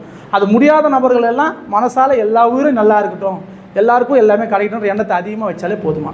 அதுவே நம்ம எல்லாரும் மரணம் இல்லாத பெருவாளுக்கு கூட்டு தான் போய் அவன வழி இல்லை. ஏன்னா நீங்கள் இருக்கிறதே அதுக்குள்ளே தான், நம்ம எங்கே வெளியே எங்கேயும் இல்லை. ஆனால் நம்மக்கிட்ட இல்லைன்னு நம்ம சொல்கிறோன்னா ஒரே காரணம், நம்மக்கிட்ட கருணை முழுவதுமாக வரல. இப்போ அது வந்ததுனால தான் நானும் பேசுகிறேன், நானும் கூட தான் இருக்கிற சகமாக தான் இருக்கிறேன். இப்போ என்னால் அது ஆமான்னு சொல்ல முடியுதே, இப்போ உங்களால் சொல்ல முடியாது. காரணம் இதே போல் நீங்கள் எல்லாரும் அந்த செயலை செஞ்சால் போதுமானது தான். அது ரொம்ப காமெடியாக சிலை, ரொம்ப ஈஸியாக சந்தோஷமாக எல்லா உயிரும் சந்தோஷமாக இருக்கட்டுமே, அதெல்லாம் நல்லது. இல்லைன்னா அந்த கெட்டவனுக்கு மட்டும் கெட்டது நடக்கணும், நல்லதுக்கு மட்டும் நல்லது நடக்கணும் என்ன இருக்குது? ரெண்டு பேருமே மாறதானே மாற்றம் வரும். ஒருத்தன் கெட்டவன் அப்படியே இருந்தான்னா நல்லவன் இப்படி இருந்தால் இந்த நிகழ்வு நடந்துனே தான் இருக்கும். அப்போ இதுக்கு எப்போ தான் தெரிவு? நான் தான் சொன்னேன், பாசிட்டிவ் திங்க் பண்ணுங்கள், எல்லாரும் நல்லா இருக்கணுன்ற எண்ணத்தை வைங்க. அப்போ தான் இங்கே துன்பங்கள் நீங்கும், இல்லை துன்பங்கள் நீங்காது. அப்போ அதுக்கு கருணை ஒன்று தான் சாதனம். நம்ம எல்லா உயிர் மேலே நம்ம அன்பாக இருக்கும்போது பெரிய மாற்றம் வரும். இந்த உடலில் மாற்றம் வரும். இந்த உடலில் மாற்றம் வந்து அது அறிவு வரும். அறிவு வந்தால் இந்த உலகம் முழுவதுமே இந்த மாதிரியான பேச்சு எல்லாரும் பேச முடியும். எல்லாருமே பேசி இந்த விஷயத்தை எல்லாரும் செய்ய ஆரம்பிச்சிட்டா என்ன ஆகும் பாருங்கள். இந்த இடமே சொர்க்கம்னு சொன்னீங்கல்ல, சொர்க்கம் எங்கே தேடிக்கிறீங்க எல்லாரும், அது இங்கே தாங்குது. ஏன்னா எங்கே இறைவனை முழுமையாக பெற முடியுமோ அதுதான் சொர்க்கம். அந்த இடத்த தான் நம்ம அறிவு தெளிவு இல்லாமல் இப்போ சுய சுதந்திரம் ஒன்று இருக்குது நம்மக்கிட்ட. அந்த சுய சுதந்திரத்தை கூட நீ பண்ண ஆரம்பிச்சிட்டேன். ஆனால் நீ கருணையான செயலை செஞ்சேன்னா உன் சுய சுதந்திரம் கட்ட அது இயற்கையோட சுதந்திரமாக மாறிடும். அப்படி மாறிச்சு எனக்குள்ளே. அதனால தான் அதில் அறிவு வருது, பெரிய தைரியம், தன்னம்பிக்கை, இதெல்லாம் இப்படி தான் இருக்குது, இப்படி தான் போகணும், இப்படி தான் செய்யணும், என்னால் சொல்ல முடியுது. இதே போல் தான் வளர்க்கும் தோணுச்சு. இதே போல் எல்லா நேரக்கும் அவங்களுக்கு அன்னன்னைக்கு சூழ்நிலைக்கு ஏற்ற அறிவு தோண்டி ஒன்று ஒரு வழிமறுத்து பண்ணாங்க. ஆனால் இன்றைக்கி இருக்கிற ஒரே வழி, ஆனால் எல்லா நேரம் அதுலேருந்து இதை ஒன்று சொல்லி தான் வந்துக்கிறான், கருணை தான் வழி சொல்லிக்கிறான். யாரும் இல்லைன்னா சொல்ல முடியாது. யார் தோன்றனாலும் கருணை இல்லாமல் அவர்த்த பாதையே கிடையாது அவங்க யாருக்குமே. ஆனால் எங்களுக்கு என்னென்னா இயற்கையாக எங்களுக்கு கொடுத்த ஒரே செய்யணும் கருணையே தான் பார்த்தேன், வேறு பாதையே கிடையாத அளவுக்கு சொல்லுது. சுத்தமாக எதுவும் படிக்க தெரியாது, எதை பற்றி எதை சிந்தனையும் கிடையாது. இன்னும் மாதம் கூட தெரியாது எனக்கு, இந்த மொபைல் நம்பர் தெரியாது எனக்கு. ஆனால் என் உடலில் நடக்கிற நிகழ்வை பற்றி தெரியும், இந்த உலகத்தில் நடக்கிற நிகழ்வை பற்றி தெரியும். எது செஞ்சால் இங்கே மாற்றம் ஆகுன்ற பெரிய அறிவு வந்துனே இருக்குது. என் அறிவு அண்டது நம்ம விரிஞ்சுனே இருக்குது. ஒரு வாட்டி நான் புதுசாக ஒரு விஷயம் நான் பேசினுக்கிறேன். ஏன்னா இந்த சூழலாகவே நான் மாறுன்றது எனக்கு தெரியுது. இப்போ நான் மாற நீங்களாம் தான் மாற முடியும். அதுக்கு ஒரே ஒரு செயல் தான், நம்ம கருணையை இன்னும் அதிகப்படுத்தணும். இப்போ நம்ம எல்லோரும் அந்த கருணையில் இருக்கிறோம். இப்போ அதனாலே என்னால் இவ்வளோ இதுவாக பேச முடியுதுங்க. இப்போ இதே கருணை இந்த உலகம் முழுவதும் போனால், ஏன்னா இங்கே நம்ம ஏற்றத்தாழ்வு தான் நீங்கணும். நான் பெருசா நீ பெருசான்ற எண்ணத்துள்ள மட்டும் போகவே கூடாது. இது சரி அது சரியில்லைன்னு கூட சொல்லக்கூடாது. கருணையான செயலை செய், அவ்வளோதான், வேறு ஒன்றும் வேண்டாம். அப்படி முடியலையா பாசிட்டிவாக திங்க் பண்ணு, அதாவது போதும் போ, வேறு ஒன்றும் வேண்டாம். அந்த செயலை நம்ம ஆரம்பித்தா ஆட்டோமேட்டிக்காக இங்கே நடக்கிற அனைத்து விதமான நிகழ்வும் நீங்கி நம்ம எல்லோரும் அதுவாக இருக்கிறோன்ற அறிவை பெற்றால் தான் முழுமையான மரணமில்லாத பெருவாள் யாரும் போக முடியும். தனிச்சு இங்கே ஒரு ஆள்லாம் போகிறது கஷ்டம். ஏன்னா அப்படிலாம் ஒரு பார்ட்டு கிடையாது. இப்போ நம்ம கம்பெனி மாதிரி வச்சுட்டோம். நம்ம எல்லோரும் இந்த கம்பெனியில் இருக்கிற நல்லா வேலை செய்ய சமைச்சா அந்த கம்பெனி போனால் அந்த கம்பெனியில் சூப்பராக இருக்கணும். அது இந்த பூமியில் மட்டும் நீங்கள் உங்களோட அறிவுக்கு நீங்கள் ஏற்படுத்துகிற நிகழ்வு தான் அது. அதை கடந்துட்டு அப்படின்னா அது ஒரே பொருள் தான். அங்கே நீ இப்படி நல்லவனுக்கு தான் அது இருக்குது, கெட்டவனுக்கு தான் அதுக்குதெல்லாம் கிடையாது. நீ அந்த இறைவனாக தான் நீ மாறணுன்றது தான் நீதி. அதில் எந்த மாற்றமும் வேண்டாம். அது தெரியாது, அதை வச்சு நீ நிறைய ஓட்ட ஓடி இருக்கிறோம் நம்ம எல்லோரும். அதனால தான் ஒரு கருணையை சாதனமாக எடுத்து கையில் கொடுத்துட்டு போகிறாரு. ஏன்னா அதுக்குள்ளே இருக்கிறது முழுவதும். ஏன்னா இதுக்குள்ளே தான் யோகமோ தவமோ தியானமோ எல்லாம் இதுக்குள்ளே அடக்கமாக இருக்குது. அதை நீ அது ஆமாம் அதுவாக இருக்குது நீ புரியணுன்னா உங்கள்கிட்ட ஒரு பீஸ்ஃபுல்லான இடமும் அதுக்கான அறிவும் அதுக்கான சூழல் ஏற்படணும். அது ஏற்படணும் உங்கள்கிட்ட கருணைன்னு ஒன்று வரணும். இதே கருணை எல்லாருக்குள்ளே வந்து என்ன ஆகும் பாருங்கள். இப்போ இன்றைக்கே எல்லா அரசியல்வாதிக்கும் ஞானி பெரிய பெரிய ஆளாக வந்துச்சுன்னா ஆகும். ஒரு காலத்தில் ஆகிடும், நீட் ஆகிடும்ல. அப்போ ஆனால் நம்ம எல்லோரும் ஃப்ரீ ஆகிடும். இந்த விஷயத்தை பற்றி அதிக வச்சு இவ்வளோ கூட்டமே இல்லையா, ஊர்பட்ட கூட்டம் வந்து உட்காந்துடும். ஏய் ஃப்ரீயாக நாங்கள் சந்தோஷமாக இருக்கிறோம். இப்போ நான் தான் கவலை நீங்கள் பேச போகிறேன், அதை நான் கேட்க போகிறேன். எனக்குள்ள அறிவு வரதுக்கு வாய்ப்பாக இருக்குது, சந்தோஷம் இருக்கும் அவன்கிட்ட. இவன் நாளைக்கு ஓடணுன்ற எண்ணத்தினாலேயே வீட்டில் இருக்கிற பிரச்சனைனாலே அவனால் எதுவுமே பண்ண முடியல. இதான உண்மை. அப்போ இந்த செயல் மாறணும்னா நம்மக்கிட்ட அந்த கருணைன்றது மிகுதியாகும் போது ஒரு பெரிய மாற்றம் வரும். ஏன்னா ஒரு உடல் படுற துன்பத்தை நம்ம உணரணும். ஏன்னா இங்கே ஒரு ஜீவராசி அவனை கஷ்டப்படுது, அதை சரி பண்ண தேவையில்லை. இங்கே யாரும் நம்ம யாரையும் போய்ட்டு அதை போய் சரி பண்ணுங்க தூக்கி நான் அப்படிலாம் சொல்ல. அது துன்பப்படுதுன்றதை நீ உணர்ந்து அது நடக்கக்கூடாமல் இருக்கிறதுக்கு நான் என்ன நடக்கணும் என்ன செய்யணுமோ அதை செய்யணும்னு ஒரு ஆசைப்படு. முடியலையா மனதால் கூட இது துன்பம் ஏன் நடக்குதுன்ற கேள்வி அதிகமாக. இப்போ எனக்குள்ள அதிகமாக எல்லா ஜீவராசியும் பார்த்து எனக்குள்ள துன்பம் வரும். ஏன்னா இப்போ அதுக்கும் வலிக்குது. அந்த வலியை நம்மளால் நீக்க முடியலையே அப்படின்னு நினைக்கும் போது கஷ்டம். இப்போ அந்த வலியை நீக்கத்தான் வந்துக்கிறேன் நான். ஆனால் அதுக்கு நீங்கள் ஆமான்னு சொல்லிட்டீங்கன்னா முடிஞ்சிச்சு கதை. நீங்கள் எல்லாரும் அந்த கருணையில் இறங்கிட்டீங்கன்னா இந்த துன்பம் இங்கே நீக்கிடும். எல்லா ஜீவராசியுமே இல்லாமல் போயிடும், நம்மளும் இல்லாமல் போயிடலாம். யாருக்கு கொஞ்சம் தான் ஆகணும் ஆசை, எல்லோரும் அதுக்குள்ளே தான் இருக்கிறீங்க. கன்ஃபார்ம் பண்ணால் முடிஞ்சிடும். அது கன்ஃபார்ம் ஆகணும்னா நம்மகிட்ட அந்த கருணையான செயலுக்குள்ளே நம்ம அதிகமாக போகும்போது எக்காரத்தாலும் யாரையும் குறையோ யாரையும் ஏற்றத்தாழ்வோ பேசாமல் கருணையான செயலை நீ செஞ்சுன்னு போனால் இந்த அறிவு முழுமையாக வந்துடும். ஏன்னா அப்படி செஞ்சு தான் அது இப்போ நீ காலை 4 மணிக்கு இந்த எல்லா செயலையும் செஞ்சுட்டு இங்கே வந்துருக்கணும். எனக்கு அது பத்தலை, இன்னும் இன்னும் கூட செய்யலாம் போகுது அப்படின்னு வந்து. ஏன்னா எல்லாம் எனக்கானது தான், நான் யாருக்கோசமும் எதையும் செய்யலை, நீங்கள் எல்லாரும் சேர்ந்தது நான் தான். இப்போ என்ன நானே பக்குவப்பற்றி நான் பேசின்னு இருக்கிறேன், அதை நீங்கள் கேட்குறீங்க. இப்போ நீங்களும் அந்த செயலை செய்ய ஆரம்பிச்சிட்டீங்க, அந்த செயலை செஞ்சுன்னு இருக்கிறீங்க. இன்னும் டீப்பாக போனீங்கன்னா இதே அறிவு உங்கள் எல்லாருக்குள்ளேயே வந்துடும். ஏன்னா இந்த அறிவு தான் இந்த உலகம் முழுவதும் எல்லாருக்கும் வர வேண்டிய ஒரு அறிவு. கருணையாக இருக்கிறது மட்டும்தான் சாதனம். கருணையாக இருந்தால் அந்த கருணையோட வெளிப்பாடு நீ கடவுள்னு நீயே தெரிஞ்சுக்கலாம். இதுக்கு நீங்கள் எந்த ஒரு இதுக்குள்ளேயும் போகவே தேவையில்லை. ஆனால் அந்த கருணைன்றது உங்கள்கிட்ட சகமாக வாழ்கிற எல்லா உயிரையுமே அன்பாக பாரு. அந்த அன்பாக பாரு. அது பர துன்பத்தை நீ அடைஞ்சால் எப்படி இருக்கும், ஒரு சும்மா ஒரு கற்பனை பண்ணிப்பார். அந்த கற்பனை வெளிப்பாடு இந்த உடலுக்குள்ள ஒரு பெரிய மாற்றம் நிற்கும். அந்த மாற்றத்தின் வெளிப்பாடு நீ அதுவாக இருக்குன்னு இப்பயே கன்ஃபார்ம் பண்ணிடலாம். நீ இந்த வாழ்கிற வாழ்க்கையை கருணையான வாழ்க்கையை சந்தோஷமாக. ஏன்னா இங்கே எல்லா பொருளும் இப்போ மாமிச உணவு சாப்பிட்டா சுகம்னு தெரியுது, சந்தோஷமாக இருக்குன்னு தோணுது. ஆனால் அதே போல் காய்கறி உணவு சாப்பிட்டா சந்தோஷம் தான், டேஸ்ட்டாக தான் இருக்கும். ஏன்னா இல்லாமல் இருக்குதா, நீங்கள் யோசனை பண்ணி பாருங்களேன். எல்லாத்துக்கும் காரணம் மசாலா தான். ஒரு பொருள் சுவையாக்கிறதுக்கு காரணம் மசாலா தானே தவிர்த்து அந்த பொருள் இல்லை. அப்போ அந்த மசாலாவை நீ எத்தனை காய்கறியில் போட்டாலும் சுவையாக தான் இருக்கும், அது எத்தனை கறியில் போட்டாலும் சுவையாக தான் இருக்கும். இது தெரியல, காரணம் அது தாங்க சுவையாக இருக்குது, இது சுவை இல்லைன்றான். அங்கே தான் பிரச்சனை. காரணம் இப்படியே பழக்கப்பட்டதுனால அவனுக்கு தெரியல. ஆனால் இந்த செயலை நீ கருணையான செயலை செய்யும் போது நீ வெறும் காய்கறி உணவு சாப்பிட்றது வர சுவை நீ அப்போ, ஏன்னா நீ சுவையோட தன்மை நம்மகிட்ட குறையுது. இதுதான் சுவை, இதுதான் சுவை ஓடிட்டே இருக்கிறோம். காரங்கள் அதிகமாக சேர்க்கும் போது நரம்போட தன்மை, நாக்கில் இருக்கிற அந்த செல்ஸோட தன்மை குறையுது. குறைந்தாலும் சுவை தெரியல. சுவை தெரியறதால அந்த சுவை நோக்கிய வாழ்க்கை. ஏன்னா அந்த வாழ்க்கை எப்படி போகுதுன்னு அவனுக்கு தெரியல. சந்தோஷமாக இருக்கும். இப்போ உணவு சாப்பிட்றது சந்தோஷமாகிடுச்சு எல்லாருக்கும், அதனாலே எல்லாரும் சாப்பிட்றாங்க. உண்மை தானே? இப்போ அவனுக்கு அது இல்லை. இந்த செயலுக்குள்ளே என்ட்ரி போட்டோன்னா சாதாரண ஒரு காய்கறி சாப்பிட்டு அவ்வளோ டேஸ்ட்டாக இருக்கும். இப்போ நம்ம கூட வாழ்றோம் செய்ய ரொம்ப சுவையாக செஞ்சுட்டாங்க போல வீட்டில். ஒரு சாம்பார் வச்சு ஒரு காய்கறி பொரியல் பண்ணாலே, ஒரு கூட்டு பண்ணால் அவ்வளோ டேஸ்ட் ஆகுது. உண்மையிலே டேஸ்ட் வரும். ஏன்னா நீ கருணைக்குள்ளே போகிற ஒரு பொருளோட தன்மை முழுவதுமாக உடல் ருசிக்க போகுது. நீ அது இல்லாத நீ நார்மலாக நீ சுத்தம் போது அந்த ருசியோட தன்மை குறைய நீ அதுக்கு ஒரு விஷயத்தை கூட்டினே போகிறேன். கூட்டினா இன்னும் குறையுமே தோற்று. இப்போ கூட பாருங்கள், சும்மாறு பேச்சு ஒருத்தர் குடிக்கிறாருன்னு வச்சிங்கன்னா, புதுசாக குடிச்சாருன்னா கொஞ்சமாக குடிச்சா அது போதை ஏறிடும். ஆனால் பழக பார்த்துங்க, நிறைய குடிப்பார், போதையே ஏறாது. அவர் பெருமையாக சொல்லுவார், அன்றைக்கெல்லாம் இவ்வளோ குடிச்சா நீங்கள் இவ்வளோ குடிச்சா தான் ஏறுது, நான் அவ்வளோ குடிக்கிறோமானது. அவருக்கு தெரியல, அவர் உடம்புக்கிற ஒரு செல்லுமே அது சாப்பிட்டு செத்து போச்சு. செத்ததுனால அது உள்ளே போய் அடியாள வரைக்கும் போயிருக்குது, அதுன்னு அவருக்கு தெரியல. அதனால அவருக்கு அந்த போதை ஏறல. இப்போ இதே தான் நம்ம இங்கே மாமிசம் சாப்பிட்றவங்களும் சரி. அதில் காரணம்னா அவங்களுக்கு தெரியாமல் சின்னதுலேருந்து சாப்பிட்ட ஒரு பழக்கம், அந்த பழக்கத்தை மாற்றிக்க முடியாத ஒரு சூழல். ரெண்டாவது பார்த்தா சுவை அதில் தான் இருக்குதுன்னு 100% கன்ஃபார்ம் பண்ணிட்டேன். இதில் பார்த்தா சத்தும் அதில் தான் இருக்குதுன்னு எல்லாரும் சொல்கிறாங்க. ஆனால் சத்துன்றது ஒன்றே ஒன்று தான், கருணைன்னு தான் சத்து. உண்மை தானே? கருணையும் அன்பு தான் சத்து. இப்போது கருணையும் அன்பும் உயிரும் ஒன்று. உன்னுள்ளே இருக்குது உயிர், அதுக்குள்ளே இருக்கிறது உயிர்.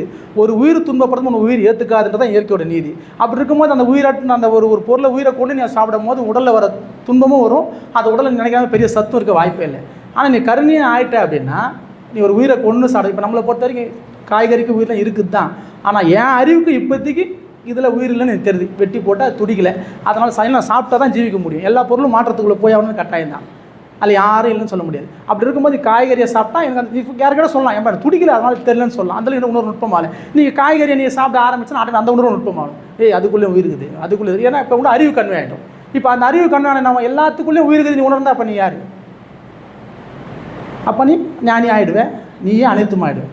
அப்போ அந்த கருணைன்ற ஒரு செயலை செய்கிறதுக்கு சிறப்பாக இருக்கும். இங்கே மாமிசம் உணவு சாப்பிட்றவங்களுக்குலாம் காரணம் இதுதான். அவங்களுக்கு தெரியாமல் சாப்பிட்றாங்க, தெரிஞ்சால் விடுறதுக்கு வாய்ப்பு இருக்குது. நம்மளால் முடிஞ்ச வரைக்கும் இந்த செயலை எல்லாருக்கும் மெல்லன பொறுமையாக அன்பாக தான் போதிக்கணும். ஏன்னா தப்பு சொல்ல முடியாது. ஏன்னா எல்லோரும் பழக்கத்தில் இருக்கிறாங்க. பழக்கத்தை ஒன்றே மாற்றணும்னா அது அவனால் முடியாது.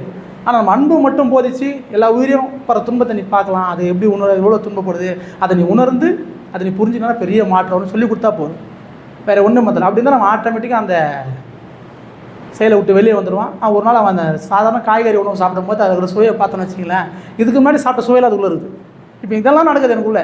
நான் எல்லா உயிரும் கொண்டு சாப்பிட்ருக்கிறேன், அந்த சுவையெல்லாம் இந்த காய்கறியில் வருது. நான் தான் என்னடா எல்லா சுவையும் அதுக்குள்ளே இருக்குது, நம்ம அதுதான் சுவைன்னு நினச்சவன், அறியாமல் தெரியல. அதோட வெளிப்பாட்டினால அதுதான் சுவைன்னு தெரிஞ்சது. இப்போ அதே போல் தான் எல்லோரும் இருக்கிறாங்க. அவன் மாற்றத்துக்கு வந்தால் தான் சரியாக இருக்கும். ஆனால் அதுக்கு அவன் அன்பாக இருக்கிறதுக்கான சூழலை நம்ம உருவாக்கி கொடுத்து இந்த மாதிரி பேசுகிறத அவன் கேட்குற ஒரு வாய்ப்பு ஏற்படுத்தி கொடுத்தாலே அவங்களுக்கு பெரிய மாற்றம் வந்துடும். அப்போ நம்ம கருணையாக இருக்கிறதா சாதனம், கருணை ஒன்று தான் கடவுள். இதில் நம்மளே எந்த ஏற்றத்தாலும் பேசக்கூடாது. அதை நம்ம முக்கியமாக நம்ம அதை புரிஞ்சுக்கணும். ஆனால் பேசுறது எல்லாமே சிறந்ததால் சிறந்ததில்லை, ஏற்றத்தாழ்வு இருக்குதுன்னு மட்டும் நம்ம சொல்லவே கூடாது. அப்படி சொல்லும் போது திருப்பி அந்த இடத்துல அது ஒரு வேலையை பார்த்துருங்க. ஏன்னா இந்த இடம் விளையாட்டுக்கோசம் அந்த இடம். விளையாட்டுக்குள்ளே என்ன நன்மை தீமை ஏற்றத்தாழ்வு கெட்டது நல்லது ஒன்று கிடையாது. விளையாட்டுனா அப்படி தான் இருக்கும். ஆனால் அந்த விளையாட்டே வானன்றதான் இப்போ இந்த இயற்கையோட நீதி. அதனால தான் அது கருணையே முழுவதுமாக செய்யுங்கன்றதுனால தான் இப்போ எங்களை அதை வச்சு ஒரு சில விஷயத்தை செய்ய வச்சு பெரிய அனுபவத்தை கொடுத்துட்டு வருது. இப்போ அதை கொண்டு தான் நாங்கள் எல்லாத்தையும் பேசிட்டு இருக்கோம். அப்போ எல்லாருமே அந்த தன்மைக்குள்ளே போனால் இந்த உலக உயிர்கள்லாம் மனிதன் மாற்றம். ஏன்னா மனிதன் ஆக சிறந்ததுக்கு ஒரே காரணம் என்னன்னா, மனிதன்கிட்ட இந்த உலக உயிர்கள் எல்லாத்துக்கும் சேர்ந்து ஒரு தன்மை மனிதன் தான் இருக்கிறான். அவன் மாற்றம் அடைஞ்சானா இதெல்லாம் தானாக மாறிடும். அவன் மாறாத வரைக்கும் இது மாறாது. ஏன்னா நீ இருக்கணும்னா அது இருக்கணும், நீ இருக்க மாட்டா அது இருக்காதீங்க. இங்கே அதுதான் உண்மை. இப்போ அந்த உயிரெலாம் துன்பப்படுது. அப்போ நம்ம எல்லோரும் கருணையாக போனால் பெரிய மாற்றம் இங்கே கட்டாயம் நிகழும். அந்த கருணைன்றது மேக்ஸிமம் பாவனையாக இருந்தால் இன்னும் சிறப்பாக இருக்கும். எனக்கு எல்லாமே கற்பனை தான். அதே போல் கருணையான செயலையும் கற்பனையாக எல்லா உயிரும் பர துன்பத்தை நடந்தால் எப்படி இருக்கணும் ஒரு பாவனை பண்ணாலே பெரிய மாற்றம் கட்டாயம் வரும். ஐயா வாய்ப்பு கொடுத்துக்கு ரொம்ப நன்றிங்க ஐயா.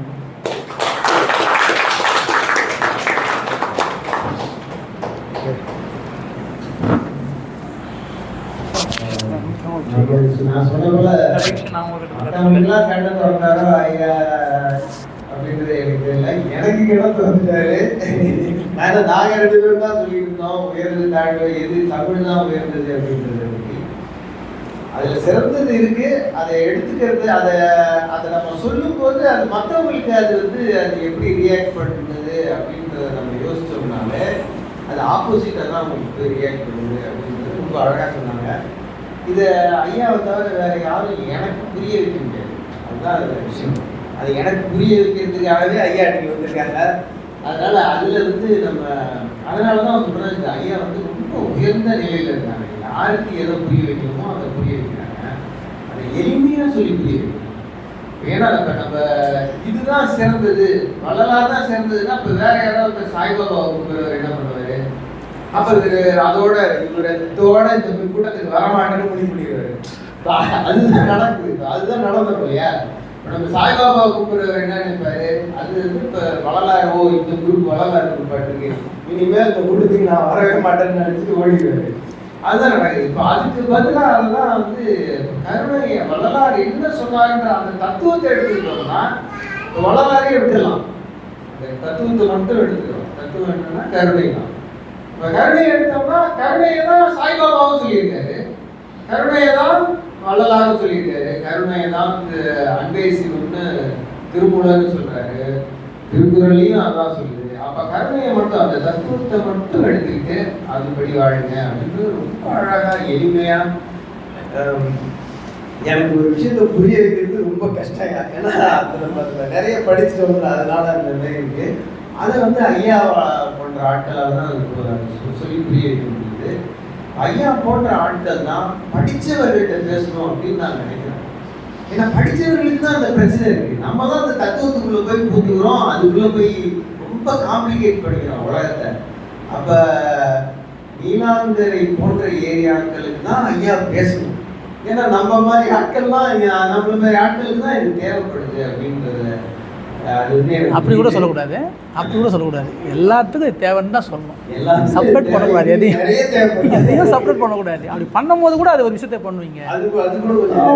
ஆமாம்.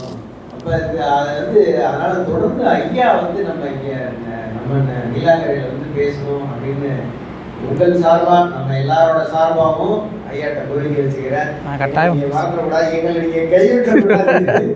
நாங்கள் கொஞ்சம் ஸ்லோவாக தான் வருவோம், இருந்தாலும் எங்களை அட்ஜஸ்ட் பண்ணி எங்கள் மீது கருணை காட்டுவீராக. ஆமாம், எங்கள் மேலேயும் கருணை காட்டணும் அப்படின்னு சொல்லி உங்களோட கருணைக்கு நாங்களும் வந்துடுவோம். அந்த நம்பிக்கை எங்களுக்கு இப்படியே வந்துருச்சு அப்படின்றத சொல்லி இந்த நிகழ்வில் கலந்து கொண்ட எல்லாருக்கும் நன்றி தெரிவித்து அருட்பெரும் ஜோதி யாருக்காவது உங்களுக்கு கேள்வி இடமோ சந்தேகம் இருந்து நமக்கு நிறைய டைம் இருக்கு.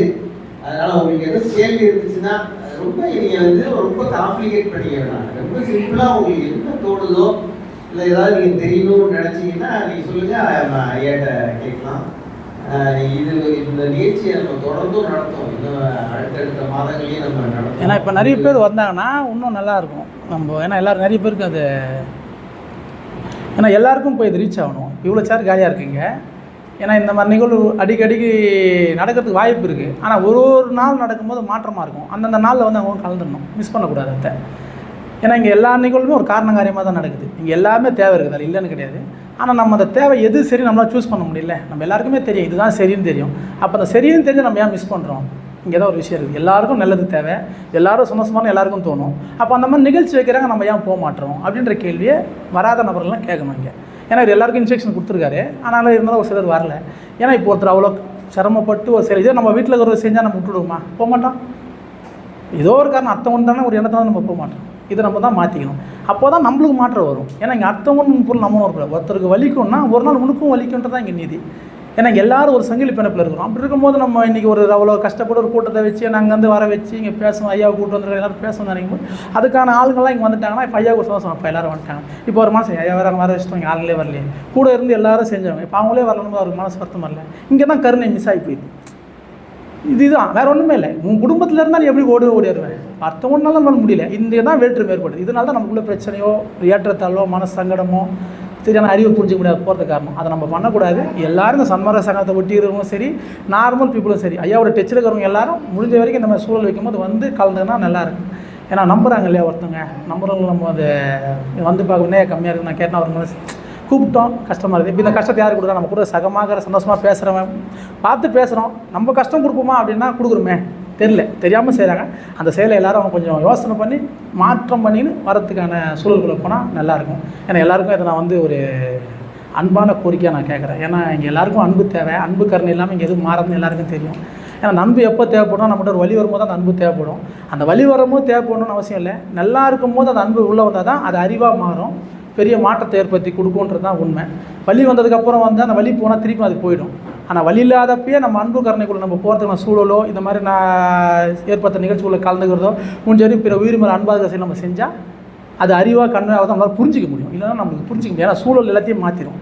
நீ கருணையாக இருப்பேனாலும் சூழலுக்கோசம் நான் இருப்பேன்னா சூழல் மன திருப்பி மாறிடுவேன். ஆனால் சூழல் நல்லா இருக்கும் போது வந்து இந்த மாதிரி பேச்சையும் கருணையான செய்கிற நிகழ்வுகளையும் கலந்துனாங்கன்னா பெரிய மாற்றம் வரும். இது இவங்க எல்லாருக்கும் விண்ணப்பமாக கேட்குறேன். எல்லாரும் அது மாதிரி ஒரு நிகழ்ச்சி வச்சு எல்லோரும் வந்து கலந்துங்க. ஏன்னா அடுத்த மனசு நம்ம கஷ்டப்படுற மாதிரி நடந்துக்க வேண்டாம். அதனால் நான் சொல்கிறேன். இப்போ அவர் கஷ்டப்பட்டு எனக்கு தெரியுது, நான் அதனால் சொல்கிறேன். ஏன்னா இப்போ நான் நிகழ்ச்சி வச்சு என்னை 11 மணிக்கு வர சொன்னார், நான் 10 மணிக்கு வந்துருக்கிறேன். இங்கே காரணம் நிகழ்ச்சி எந்து நான் லேட்டாக வர முடியுமா? எல்லாரும் அதான் நினைக்க நம்ம நினைக்கிறோம் தான் மாற்றிக்கணும். கிட்டத்தட்ட ஒரு 40-50 கிலோமீட்டர்லேருந்து தராங்க. ஆனால் நம்ம மக்களால் பக்கத்துலேயே 4 தப்பி வச்சோம்னா அந்த மீட்டிங் ஹாலுக்கு எல்லாம் நம்ம யாரும் வரல. அதுபோல் ஐயா சொன்னது தான், அவங்க வந்து 40 கிலோமீட்டர் காலையிலே ஏற்றி 4 மணிக்கு ஏற்றி எல்லா ஜீவகாருண்ய வேலைகளையும் முடிச்சுட்டு அவங்க அவசரமாக வந்து நமக்கு 1 மணி நேரத்துக்கு முன்னாடியே இங்கே இருக்காங்க.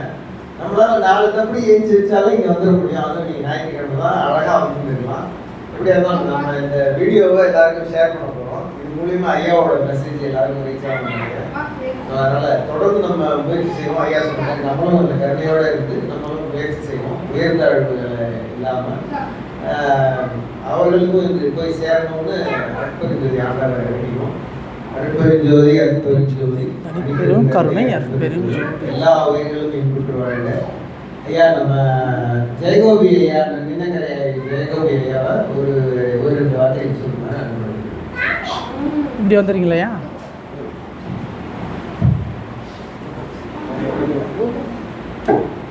அருட்பெருஞ்சோதி அருட்பெருஞ்சோதி தனிப்பெரும் கருணை அருட்பெருஞ்சோதி. இந்த வருகை தந்துள்ள அத்தனை ஆன்ம உறவுகளுக்கும் அன்பான வணக்கத்தை தெரிவித்து வருகிறோம். நீங்க ஒரு சிறந்த ஒரு நிகழ்வு நீங்க நடந்துட்டு இருக்கு. அதாவது நம்ம படிக்கிறதுக்கு குழந்தைகள்லாம் நம்ம ஸ்கூலுக்கு எல்லாம் அனுப்புறாங்க அந்த அறிவை வளர்த்துக்கிறதுக்காக. ஆனால் நம்ம உண்மையா எல்லாம் பெற வேண்டிய ஒரு அறிவை வந்து நம்ம யாரும் பெறத்துக்கு அதுக்கான ஒரு பள்ளிக்கூடம் போலதான் நிறைய இந்த மாதிரி வல்லா சன்மார்க்க சங்கங்கள் இருக்கு. அதுதான் உண்மையான ஒரு நம்ம எல்லாத்தையும் புற வாழ்க்கை அக வாழ்க்கைங்க. அதுல இந்த உண்மையா கத்துக்க வேண்டிய ஒரு வாழ்க்கையை வந்து ஒரு அனுபவபூர்வமா கத்துக்க வந்து பேச இன்னைக்கு வந்தாரு. அருமையா ரொம்ப அவர் பேசினாரு. அதே போல ஐயாவும் வந்து தமிழ் வந்து இந்த நிறைய விஷயங்கள் வந்து தெரிஞ்சுக்கிட்டு ஒரு பெரிய பாலமா இருக்கு. அதையும் ரொம்ப சிறப்பாக ஐயாவும் பேசினாங்க. முதல்ல எங்களை அறிமுகப்படுத்தினோம், எங்களை பற்றி அறிமுகப்படுத்தினோம். நாங்கள் காட்டாங்குளத்துக்கு முதல்ல சத்தியஞான சபையில இருந்து வந்திருக்கோம். இப்போ ஐயா சொன்ன அதே ஜீவகாரணிகள் தான் நாங்கள் வந்து ஒரு 3 ஆண்டுகளாக பண்ணிக்கிட்டு வரோம். எங்களுக்கும் இந்த இயற்கை வந்து அது தானாக ஒரு நிகழ்வு ஏற்படுத்தி விடுது. அது நாங்கள் இங்கேருந்து வடலூருக்கு வந்து திருவள்ளூர் வந்து இந்த அருட்பயணம் வந்து செல்வபூஜை ஐயா வந்து பஸ்ஸில் ஒரு 50 பேர் கொண்ட ஒரு பஸ்ஸில் கூட்டிகிட்டு போவாங்க. அப்போ அந்த மாதிரி போயிட்டு வந்தோம். அங்கே போய் எனக்கு ஜோதி பார்க்குறது, அங்கே இருக்க தர்மசாலையில் அன்னதானம் சாப்பிட்றது, அங்கே சொற்பொழிவு நடக்கும். அதை கேட்டோம். கேட்டுக்கிட்டே வந்துருந்தோம். ஜோதி மட்டும் பார்க்கலாம் வரோம். எங்களால் போகும்போது எங்களால் முடிஞ்ச அந்த ஒரு அரிசி இந்த பொருட்கள்லாம் எடுத்துகிட்டு போய் அங்கே அந்த தர்மசாலைக்கு கொடுப்போம். தொடர்ந்து ஒரு ஆண்டு காலம் போச்சு. அதில் நிறைய நம்ம கூட வேலை செய்கிற தொழிலாளிகள்லாம் நிறைய பேர் வந்தாங்க. எல்லாம் சேர்ந்தாங்க. ஒரு 10 பேருக்கு போயிட்டு வந்துட்டு இருந்தோம். இது இவ்வளோ தூரம் போயிட்டு வரோம், இது உள்ளுணர்வாக தோணுச்சு. இங்கேருந்து போயிட்டு வரோம், போயிட்டு ஒரு 200 கிலோமீட்டர் போகிறதுக்கு ஒரு 200 கிலோமீட்டர் வரோம். இந்த அரிசி மட்டும் கொடுத்துட்டு வரோம். ஜோதியை பார்க்கணும். ஜோதியை வந்து முக்கியமாக அந்த இடம் வந்து ஒரு புண்ணியஸ்தலம், ஐயா வாழ்ந்த இடம். அந்த இடத்துக்கு போனதுனால தான் இந்த அறிவு வந்தது. அந்த அறிவு தான் இந்த உள்ளுணர்வை கொடுக்குது. என்னன்னா இங்கே எவ்வளோ மக்கள் இருக்காங்க, அந்த அரிசி இங்கேருந்து பல பேர் பசியை தீக்குமென்ற ஒரு சிந்தனை வந்தது. அந்த சிந்தனை மட்டும் வந்தது. அது பார்த்தீங்கன்னா ஒரு பெரிய ஒரு சபை ஏற்படுத்தணுன்ற ஒரு எண்ணம் இங்கே கூட யாருக்குமே இல்லை. ஆனால் அது சன்மார்க்க சபை வந்து ஏற்பட்டு அந்த இடத்து மூலியமா இன்னைக்கு பார்த்தீங்கன்னா நிறைய பேர் இன்னைக்கு வராங்க. அது பாடசாலை மாதிரி எடுத்ததுமே ஒருத்தர் வந்து உயர்நிலை பள்ளிக்கு வர முடியாது, அது படிப்படியாக வர முடியும். அந்த ஒரு இடத்துக்கு வர்றதுக்கு அது ஒரு காரணமாக இருக்கு. இப்போ அதை வச்சு இந்த இயற்கை வந்து எங்களுக்கு வந்து ஐயா போல இந்த நிலையை அடையிறதுக்கு ஒரு ஆரம்ப நிலை பள்ளிக்கூடம் மாதிரி இயங்கிட்டு இருக்கிறது. நம்ம ஐயா வந்து அந்த இடத்துல ரொம்ப சிறப்பாக வந்து நான்கு மேன்மை அடையிறதுக்கு அந்த அறிவை பெறத்துக்கு அங்கேயும் வந்து கூட்டமாக பேசினாங்க. நிறைய பேர் கேட்டுருக்காங்க. அங்கே மாறுதல் ஏற்படுது. எங்களுக்கு இங்கே சபையில் இருக்க எல்லாருக்குமே வந்து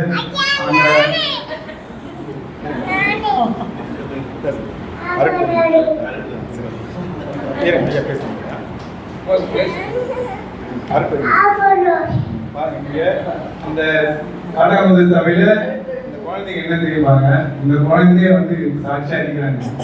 யாரு வந்தாலும் கையெடுத்து வணங்கி ஐயா வணக்கம் சொல்லி அருட்பெருஞ்சோதி சொல்லுவாங்க. சபைக்கு வியாழக்கிழமை அந்த கூட்டத்துல வந்து இவர் மட்டும் இல்லை, அந்த பகுதிகள் எல்லாம் இந்த மாதிரி சின்ன சின்ன குழந்தைங்களாம் வந்து அழகான பாடல் படிக்கிறது, அந்த மகாமந்திரம் சொல்றது, இந்த மாதிரிலாம் நிறைய நிகழ்வு அற்புதங்கள் நடக்குது. இது எல்லாமே வந்து எங்க போய் சேரணும்னா எல்லாருக்குமே அந்த ஒரு ஞான தேடல் இருந்தது எங்களுக்குள்ள. சபையை சேர்ந்த நண்பர்கள் எல்லாருக்கும் அதுக்கு வந்து அந்த இயற்கை வந்து இப்போ எங்களை அந்த ஐயா கிட்ட வந்து எனக்கு சேர்த்துருக்கு. இந்த வடலூர் பயணம் ஆரம்பத்தில் போகும்போது தான் ஐயாவை சந்திக்கக்கூடிய ஒரு வாய்ப்பு இருக்குது.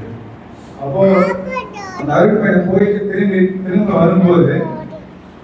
திரும்ப வரும்போது பக்கத்தில் ஐயா பக்கத்தில் உட்கார. ஐயா வந்து முன்னாடி எனக்கு அறிமுகம் கிடையாது. அந்த பேருந்து ஐயா பக்கத்தில் அமர்ந்தேன். எல்லாரும் அவங்களுடைய கருத்தை வந்து எனக்கு பதிவு பண்ணுவாங்க. கடைசியாக வரும்போது இந்த பயணம் எப்படின்னு சொல்லுவாங்க. பேசி முடிச்சு லைட் ஆஃப் பண்ணிட்டு தூங்கிடுவாங்க. அப்போ வரும்போது ஐயா பக்கத்தை உட்காந்துங்க. இதே போல தான் பக்கத்தில் உட்காந்து ஐயா கிட்ட பேசணும். பேச்சு எங்கேருந்து வரீங்கன்னு கேட்கும்போது தலையில் இதே போல கட்டு கட்டினாங்க. எங்கள் அப்போ சன்மார்க்கத்தில் வந்து இந்த தலையில் எதுக்கு கட்டு கட்டுறாங்க, அதோட தன்மைன்னு தெரியாது. அதை பற்றி கேட்க ஆரம்பிச்சு அவர் சொன்னார். அவர் சொன்னாங்க இப்போ சொன்னார் ஒளி வெளியே வந்து அது வந்து ரொம்ப பெரிய ஒரு நிலையாது. அது ஒரு 3-4 வருஷத்துக்கு முன்னாடி அவர் சொன்னார். அது எங்களுக்கு ரொம்ப ஆச்சரியமா இருக்கு. கேள்விப்பட்டிருக்கேன் உள்ள வந்து சன்மார்க்கத்தில் வந்தோன்னே அவர் சொன்னதை கேட்டோன்னே ரொம்ப பெரிய விஷயத்த வந்து ஒரு சாதாரணமாக சொல்றாரு அவரு அப்படின்னு. அதுக்கப்புறமா அவர் 2-3 மாதம் அவர் போய் பயணம் செஞ்சு அதுக்கப்புறம் அவர் பார்க்க முடியும். நானும் போகிறது இந்த கொரோனாலாம் வந்தது. கொரோனா வந்தோடனே எல்லாம் போகக்கூடிய நேரத்தை தலையிடாம எல்லாம் அது அப்படி நிப்பாட்டிடுச்சு. அதுக்கப்புறமா இப்போ ஐயா வந்து இப்போ ஐயாவோட நட்பு வந்து ஒரு 2-3 வருஷமா நம்ம நீலாங்கரையை சேர்ந்த திரு சிவகுமார் ஐயா அவருடைய நட்பு வந்து எனக்கு ஒரு 2-3 வருஷமா கிடைச்சது. இந்த சன்மார்க்கம் தான் அதிக நினைச்சு எடுத்தது. இந்த சன்மார்க்கத்தின் மூலியமா தான் ஐயா சந்திக்க ஒரு வாய்ப்பு ஏற்பட்டது. இப்போ அவரு மூலியமா அவருக்கு ஒரு நாள் எனக்கு ஒரு ஐயாவோட வீடியோ அமைச்சாரு. நான் அந்த இன்றைய நாளை வச்சு சமூக அறக்கட்டளை வச்சிருக்காங்க. அந்த அதில் என்னையும் குரூப்பில் சேர்த்துருக்காங்க. நான் ஒரு 2 வருஷமா பயணிக்கிறேன். அவங்களுடைய நிகழ்வு அந்த செயல்பாடு எல்லாம் பார்க்குறேன். பார்த்துட்டு எங்களுக்குள்ளேயும் சிலர் வாயிலாஜி எனக்கு செய்யணுன்ற அந்த உணர்வு இருக்கு. ஆனால் ஏதோ ஒரு காரணம் எங்களுக்கு செய்ய முடியல. ஐயாவை பார்த்தா ஒரு வீடியோ அனுப்பிச்சாங்க எனக்கு. அதை பார்த்து ஐயாவை பார்க்கணும் பேசணும்னாங்க. ஐயாவை எனக்கு தெரியும். எனக்கு நான் 2-3 வருஷத்துக்கு ஐயாவை சந்திச்சிருக்கேன். அவருடைய கைபேசி என்ன என்கிட்ட இருக்கு. நான் அவர்கிட்ட பேசிட்டு போய் சந்திக்கிறது ஒரு ஏற்பாடு பண்ணணும்னு சொன்னோம். அது மூலயமா ஒரு 15 பேர் போனோம். ஐயாவை சந்திச்சோம். அதுலேருந்து தொடர்ந்து அவரோட பயணிக்கிறோம். ஐயா வந்து ரொம்ப உயர்ந்த நிலையில் இருக்காங்க. அவர் சொல்றது வந்து கொஞ்சம் தான் சொல்றாங்க. நிறைய ஒரு பெரிய உயர்ந்த நிலையில் இருக்காங்க. அவருடைய பேச்சு வந்து அதாவது படிக்கலன்னு சொல்றாரு. அந்த படிக்காத ஒரு விஷயம் தான் இன்னைக்கு அவரை இந்த இடத்துக்கு எடுத்து நிறுத்தி வச்சுன்னு நினைக்கிறேன். ஏன்னா படிச்சேன்னு வச்சுக்கோங்க, நம்ம நிறைய விஷயம் தடையா ஐயா சொன்ன மாதிரி அது தடையா இருக்கு. ஒரு விஷயத்தை கற்றுக்க ஒரு குருகிட்ட போனோம்னா ஒரு வெற்று பாசனமா போனோம்னு சொல்லுவோம். நம்ம கையில் எதையுமே நம்ம போனோம்னா ஒரு பாலே வாங்க போறோம். அது சுத்தமான ஒரு பாத்திரம் வாங்கினா அந்த பாலை ஊற்றும் போது அவனை அது தெளிவாகவே இருக்கும். அது கொஞ்சம் ஏதாவது காரணம் கெட்டு போயிடும். அந்த சமாதானம் ஏற்படுது. இது யாரையும் மனசு புண்பத்தோட தவற சொன்னாங்கன்னா இது ஒரு யதார்த்தமான விஷயம். இது அந்த மாதிரி ஒரு வெட்டுத்தன்மையோட இருக்கிறதுனால நாங்கள் அப்படிதான் இருக்கோம். ஐயா அப்படிதான் இருந்திருக்காரு. அதனால அது ஃபுல்லாக அந்த ஐயா வாங்க அவர் சொன்ன மாதிரி நம்ம கருணோட இருந்து நம்மளுடைய உண்மை நிலையாதான். மற்ற எல்லாமே ஒரு பொய் தான். மற்ற குணங்கள் எல்லாமே அவர் சொன்ன மாதிரி பொறாமை, பொய் எல்லாமே அதெல்லாம் பொய். உண்மைன்றது அன்பு, கருணை, தயவு தான். அது நம்மள வெளிப்படணும். அது எல்லாம் மறைச்சிட்டு இருக்கு. அது ஐயா இந்த ஜீவகாமியம் கருணையோட செய்யும் போது அது வெளிப்படணும்னு சொல்றாங்க. அதை எல்லாரும் தொடர்ந்து கடைபிடிக்க சொல்லி அன்போடு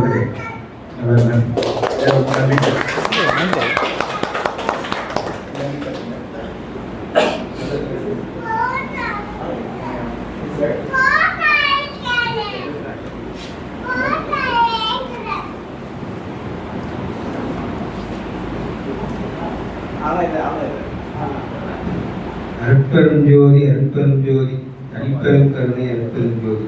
எல்லா உயிர்களும் இன்புற்று வாழ்க, உயிரிழக்கமே கடவுள் வழிபாடு அப்படின்னு ஐயா சொல்லியிருக்காரு. எல்லா உயிர்களும் இன்புற்று வாழ்க. இந்த எல்லா உயிரும் இன்புற்று வாழ்கிறதுக்கு முதல்ல எங்களுக்கு அர்த்தம் தெரியாமல் இருந்தது. ஐயா சொல்லும்போது வித்தியாசமான ஒரு அர்த்தமாக இருந்தது. நம்ம சாதாரணமாக எல்லா உயிரும் இன்புற்று வாழ்கன்னா நம்ம உலகில் உள்ள உயிர்கள் எல்லாமே சந்தோஷமாக இருக்கணும் அப்படின்றத தான் சொல்லுவார். அப்புறம் தான் ஐயா சொல்லும்போது பார்த்தீங்கன்னா எல்லா உயிரும் இறைவனை சிற்றின்பம்ன்றது தான் நம்ம உலகில் வாழ்ந்த இன்பம்லாம் சிற்றின்பம். பேருன்றதை நோக்கி தான் ஐயா அந்த இன்புற்று வாழ்ன்னு சொல்லியிருக்காரு. அப்படின்னு சொல்லும்போது வித்தியாசமான ஒரு அணுகுமுறையாக தெரிஞ்சுது. அப்போ எல்லா உயிர்களும் பேரின்பத்தை நோக்கி தான் அடையணும். பேரின்பத்தை அடையிறது, இறைவனை அடையிறது அப்படின்றதுதான் அந்த இறைவன் நம்மளுக்குள்ளே இருக்காருன்றத தெளிவாக அந்த கருணை மூலமாக கருணை வர வர நம்மளுக்குள்ளே இருக்கிற இறை தன்மை தெரியும் அப்படின்றத ஐயா பேசின பிறகு சன்மார்க்கத்தில் ஏற்கனவே பேசிக்கிறதெல்லாம் இப்போ பேச முடியாத ஒரு தடை மாதிரி மாறிடும்.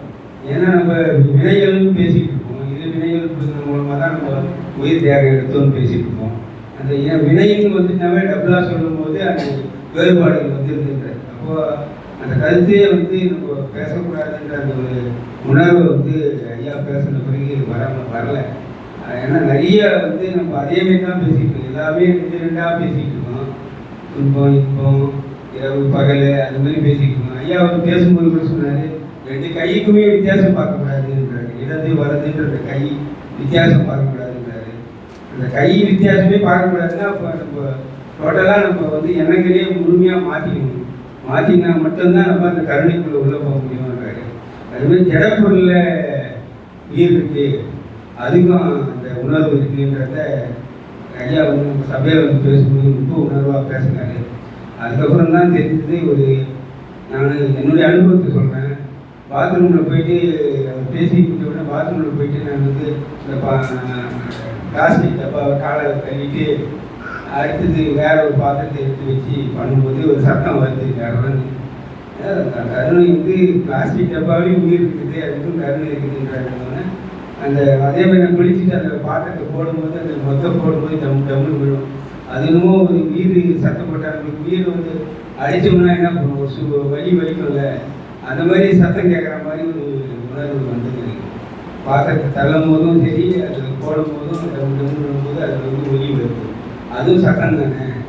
உயிர் சத்தம் போகிற மாதிரி அது ஒரு சத்தம் போகுதுன்ற அந்த உணர்வு வெளிப்படுது. அதுக்கப்புறம் அந்த கருணையில் ஐயா பயணிக்காதான் நம்ம அந்த கருணைக்குள்ளே போக முடியுன்றது எல்லாம் தெளிவாக புரிஞ்சுது. ஆனால் இன்னும் பக்குவப்படலைன்றது தான் என்னுடைய உண்மை. இன்னும் சிறப்பாக அவர் கையில் ஐயா கையில் பேசி அந்த கருணையில் ஒவ்வொரு விஷயத்தையும் கருணைக்குள்ளே போய்கிட்டே இருக்கும். அதே எண்ணத்துலேயே அதே சிந்தனையில் இருந்தால் அறிவு மேம்படும்ன்றது ஐயமே இல்லை. ஐயாவுக்கும் நன்றி, எல்லா அனைவருக்கும் நன்றி.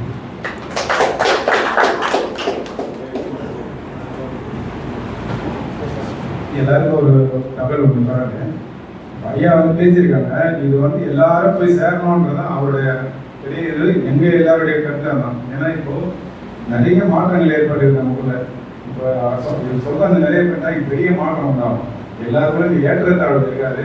அவர் சொல்ற மாதிரி இது ஒரு விளையாட்டு தான். நம்ம அதோட எப்படி ஒரு சிலந்தி ஒரு வலையை பின்னி தனக்கு அதுக்குள்ளே ஒரு வாழ்க்கையாக வாழ்ந்துருக்கோ, அது போல நம்ம சில விஷயங்கள் நமக்குள்ளே நம்ம சுற்றி ஒரு சூழ்நிலை ஏற்படுத்தி இதுதான் நம்ம வாழ்க்கை நினைக்கிறோம். ஆனால் அப்படி கிடையாது. இந்த விஷயத்தை வந்து எல்லாருக்கும் கொண்டு போய் சேரணும் அவருடைய ஆசை. அது எங்களுக்கும் இருக்குது. அவர் கூட நாங்கள் பயணம் செய்வோம் கண்டிப்பாக உங்களுக்கு. அடுத்து வந்து நம்ம காட்டாமூத்தர் பகுதியில் செங்கல்பட்டில் பரனூரில் இந்த முதியோர் காப்பகம் இருக்குது. அதில் வந்து எல்லாரும் ஒரு கூட்டம் நாங்கள் ஏற்படுத்த போகிறோம். அது கால நேரம் எல்லாமே அந்த ஐயாக்கு தேதியெல்லாம் ஐயாக்கிட்ட சொல்கிறோம். நீங்கள் எல்லாரையும் கேட்கணும், எல்லாம் வரணும்னு அன்போடு கேட்குறேன். நன்றி.